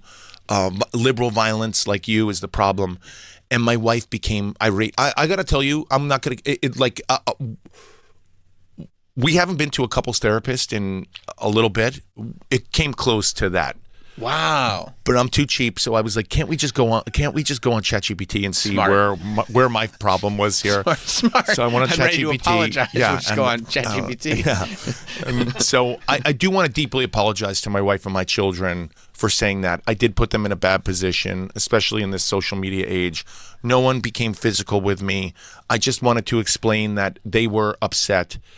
So that's the end of that story. It is weird that and we talk about this sometimes, that kind of hyperbole and irony seem to escape like the internet more and more often these days. You know, it's funny. It doesn't bother me. I'm still on the old the Everything app, the old X app, and I see it's a little more intense there. And it kind of makes me laugh, like when people keep calling me, I'm really not going to say this word, like an F-word cuck, okay? Because I said that, Look, Sam, of Sam Roberts Show. Very nice. You've known me for decades. Yeah. You know me pretty well. Yeah, sure. Am I a cuck? I never. Have I ever said to you? Now listen, Sam. Okay. You have worked, and I'm not going to name names. I really don't want any beefs here. You've worked with some like sexually adventurous people. Sure. Yeah, for sure. And they're open about their sexual adventures. Sure. Very open. Very open. And I you know what? I love that about them. I really do. It's sort of fun. Sam, have I ever expressed any like sexual openness, i.e., have I ever, like, cuckery? Have I ever said, like, hey, Sam, would you do me a favor? Oh, the to-be super publicist is going to really freak out at this one. What were you going to say? Sam. Go ahead. Would you have sex with my wife so I could sit in a corner in this comfy plush chair and watch you having sex with my wife? Have I ever, Sam Roberts Show, be honest. And Troy, jump in. Sam, have I ever expressed that to you ever? Be honest. And I've known you for it's been years, so I'm trying to... Decades, bro. It has been decades. It has been. It has been decades. And you've always been very warm and kind to me, very supportive, open with me. I would 100% remember that. No, you've never... Yes. You've never even skirted the line of cuckoldry with me. I just have to check in with the to-be super publicist. That's fine. Okay, and keep talking. But I'll tell you we're this. not getting a thumbs up anymore, though, folks. But I'll tell you this. If you had done that and I had obliged, my wife would have been mad and she probably would have left me, and then my kids would have needed step-parents. Oh. Like in Summer's Last Resort. Yes. See? There we go. We're back. Incredible. Thumbs up again. Total Herald that we just did. Thumbs up again. Before you go. All right, are you at all... I'm maybe not upset, but don't you think your contributions into the Scream universe should be more put on a pedestal? I feel like we're getting all these comebacks. Yeah. You were a big part of Scream 2. Right, sure. Scream 2, I think time has been incredibly kind to. 100%. One of the best Screams. Some say it's the best. I'm going to argue it's the second best. The first one being the best and that being the second best. That's exactly where I place it. Do you feel like there's a place for you to be back in the Scream universe? I got to tell you, and I love him as an actor. He's a treasure. He's a national treasure. Matthew Lillard. Love him. When I found out Matthew Lillard was back in the Scream franchise, I was like, okay, I know I'm spoil. Am I allowed to spoil? You can Scream spoil. 2? Scream 2.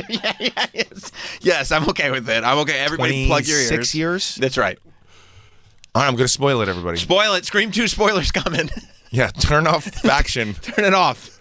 I die at the end of Scream 2. What? I didn't finish it, dude. I die. I didn't finish it. I mean, I love it. I only went 3/4 of the way through. I die, and when I heard that Matthew Lillard was coming back, I was like, what the hell? Like, I'm right here. Like, I need this job. Like, Matthew Lillard's on Daredevil. He's, like, doing everything. Right. I need this. So I'm keeping an open, like, I'm just letting Paramount and everybody know, like, I'm right here. Like, I sort of died quickly, and that was it. Yeah. And that was the end. but I'm here. I'm still sort of like you're looking at me. I still am sort of in shape, right? Absolutely. You're in great shape. Yeah. I look okay, a little grayer. It's okay. You've aged very well, I'll say. But I'm ready. I'm You're ready. ready to do this. You never have to get ready if you stay ready. And That's true. And you stay ready for your Scream comeback. Yeah, That's awesome. That's it. That's awesome. I'm sorry I spoiled it for your I can't believe it. Yeah. You spoiled it for me. Well, I'm going straight to Scream 3 then, I guess. Jerry, you are the best. Summer's Last Resort premieres July 3rd on Tubi. Yeah, great movie. Family movie. Watch it July 4th weekend. It's great. It's good stuff. Yes, everybody check it out. And look, I hope everything turns out well between you and the Bonfire. Yeah. But regardless, even if it causes friction between shows, please come back more often. Friction on faction. Friction talk is what we'll call it. Thank you, Jerry. Love you, Sam. There's more Sam Roberts Show after this. Faction Talks, Trump Nation. Here's Craig in California. Hey, Craig. Well, I went and saw Gene Simmons band at, of all places, SeaWorld. When you see a show at SeaWorld, are there like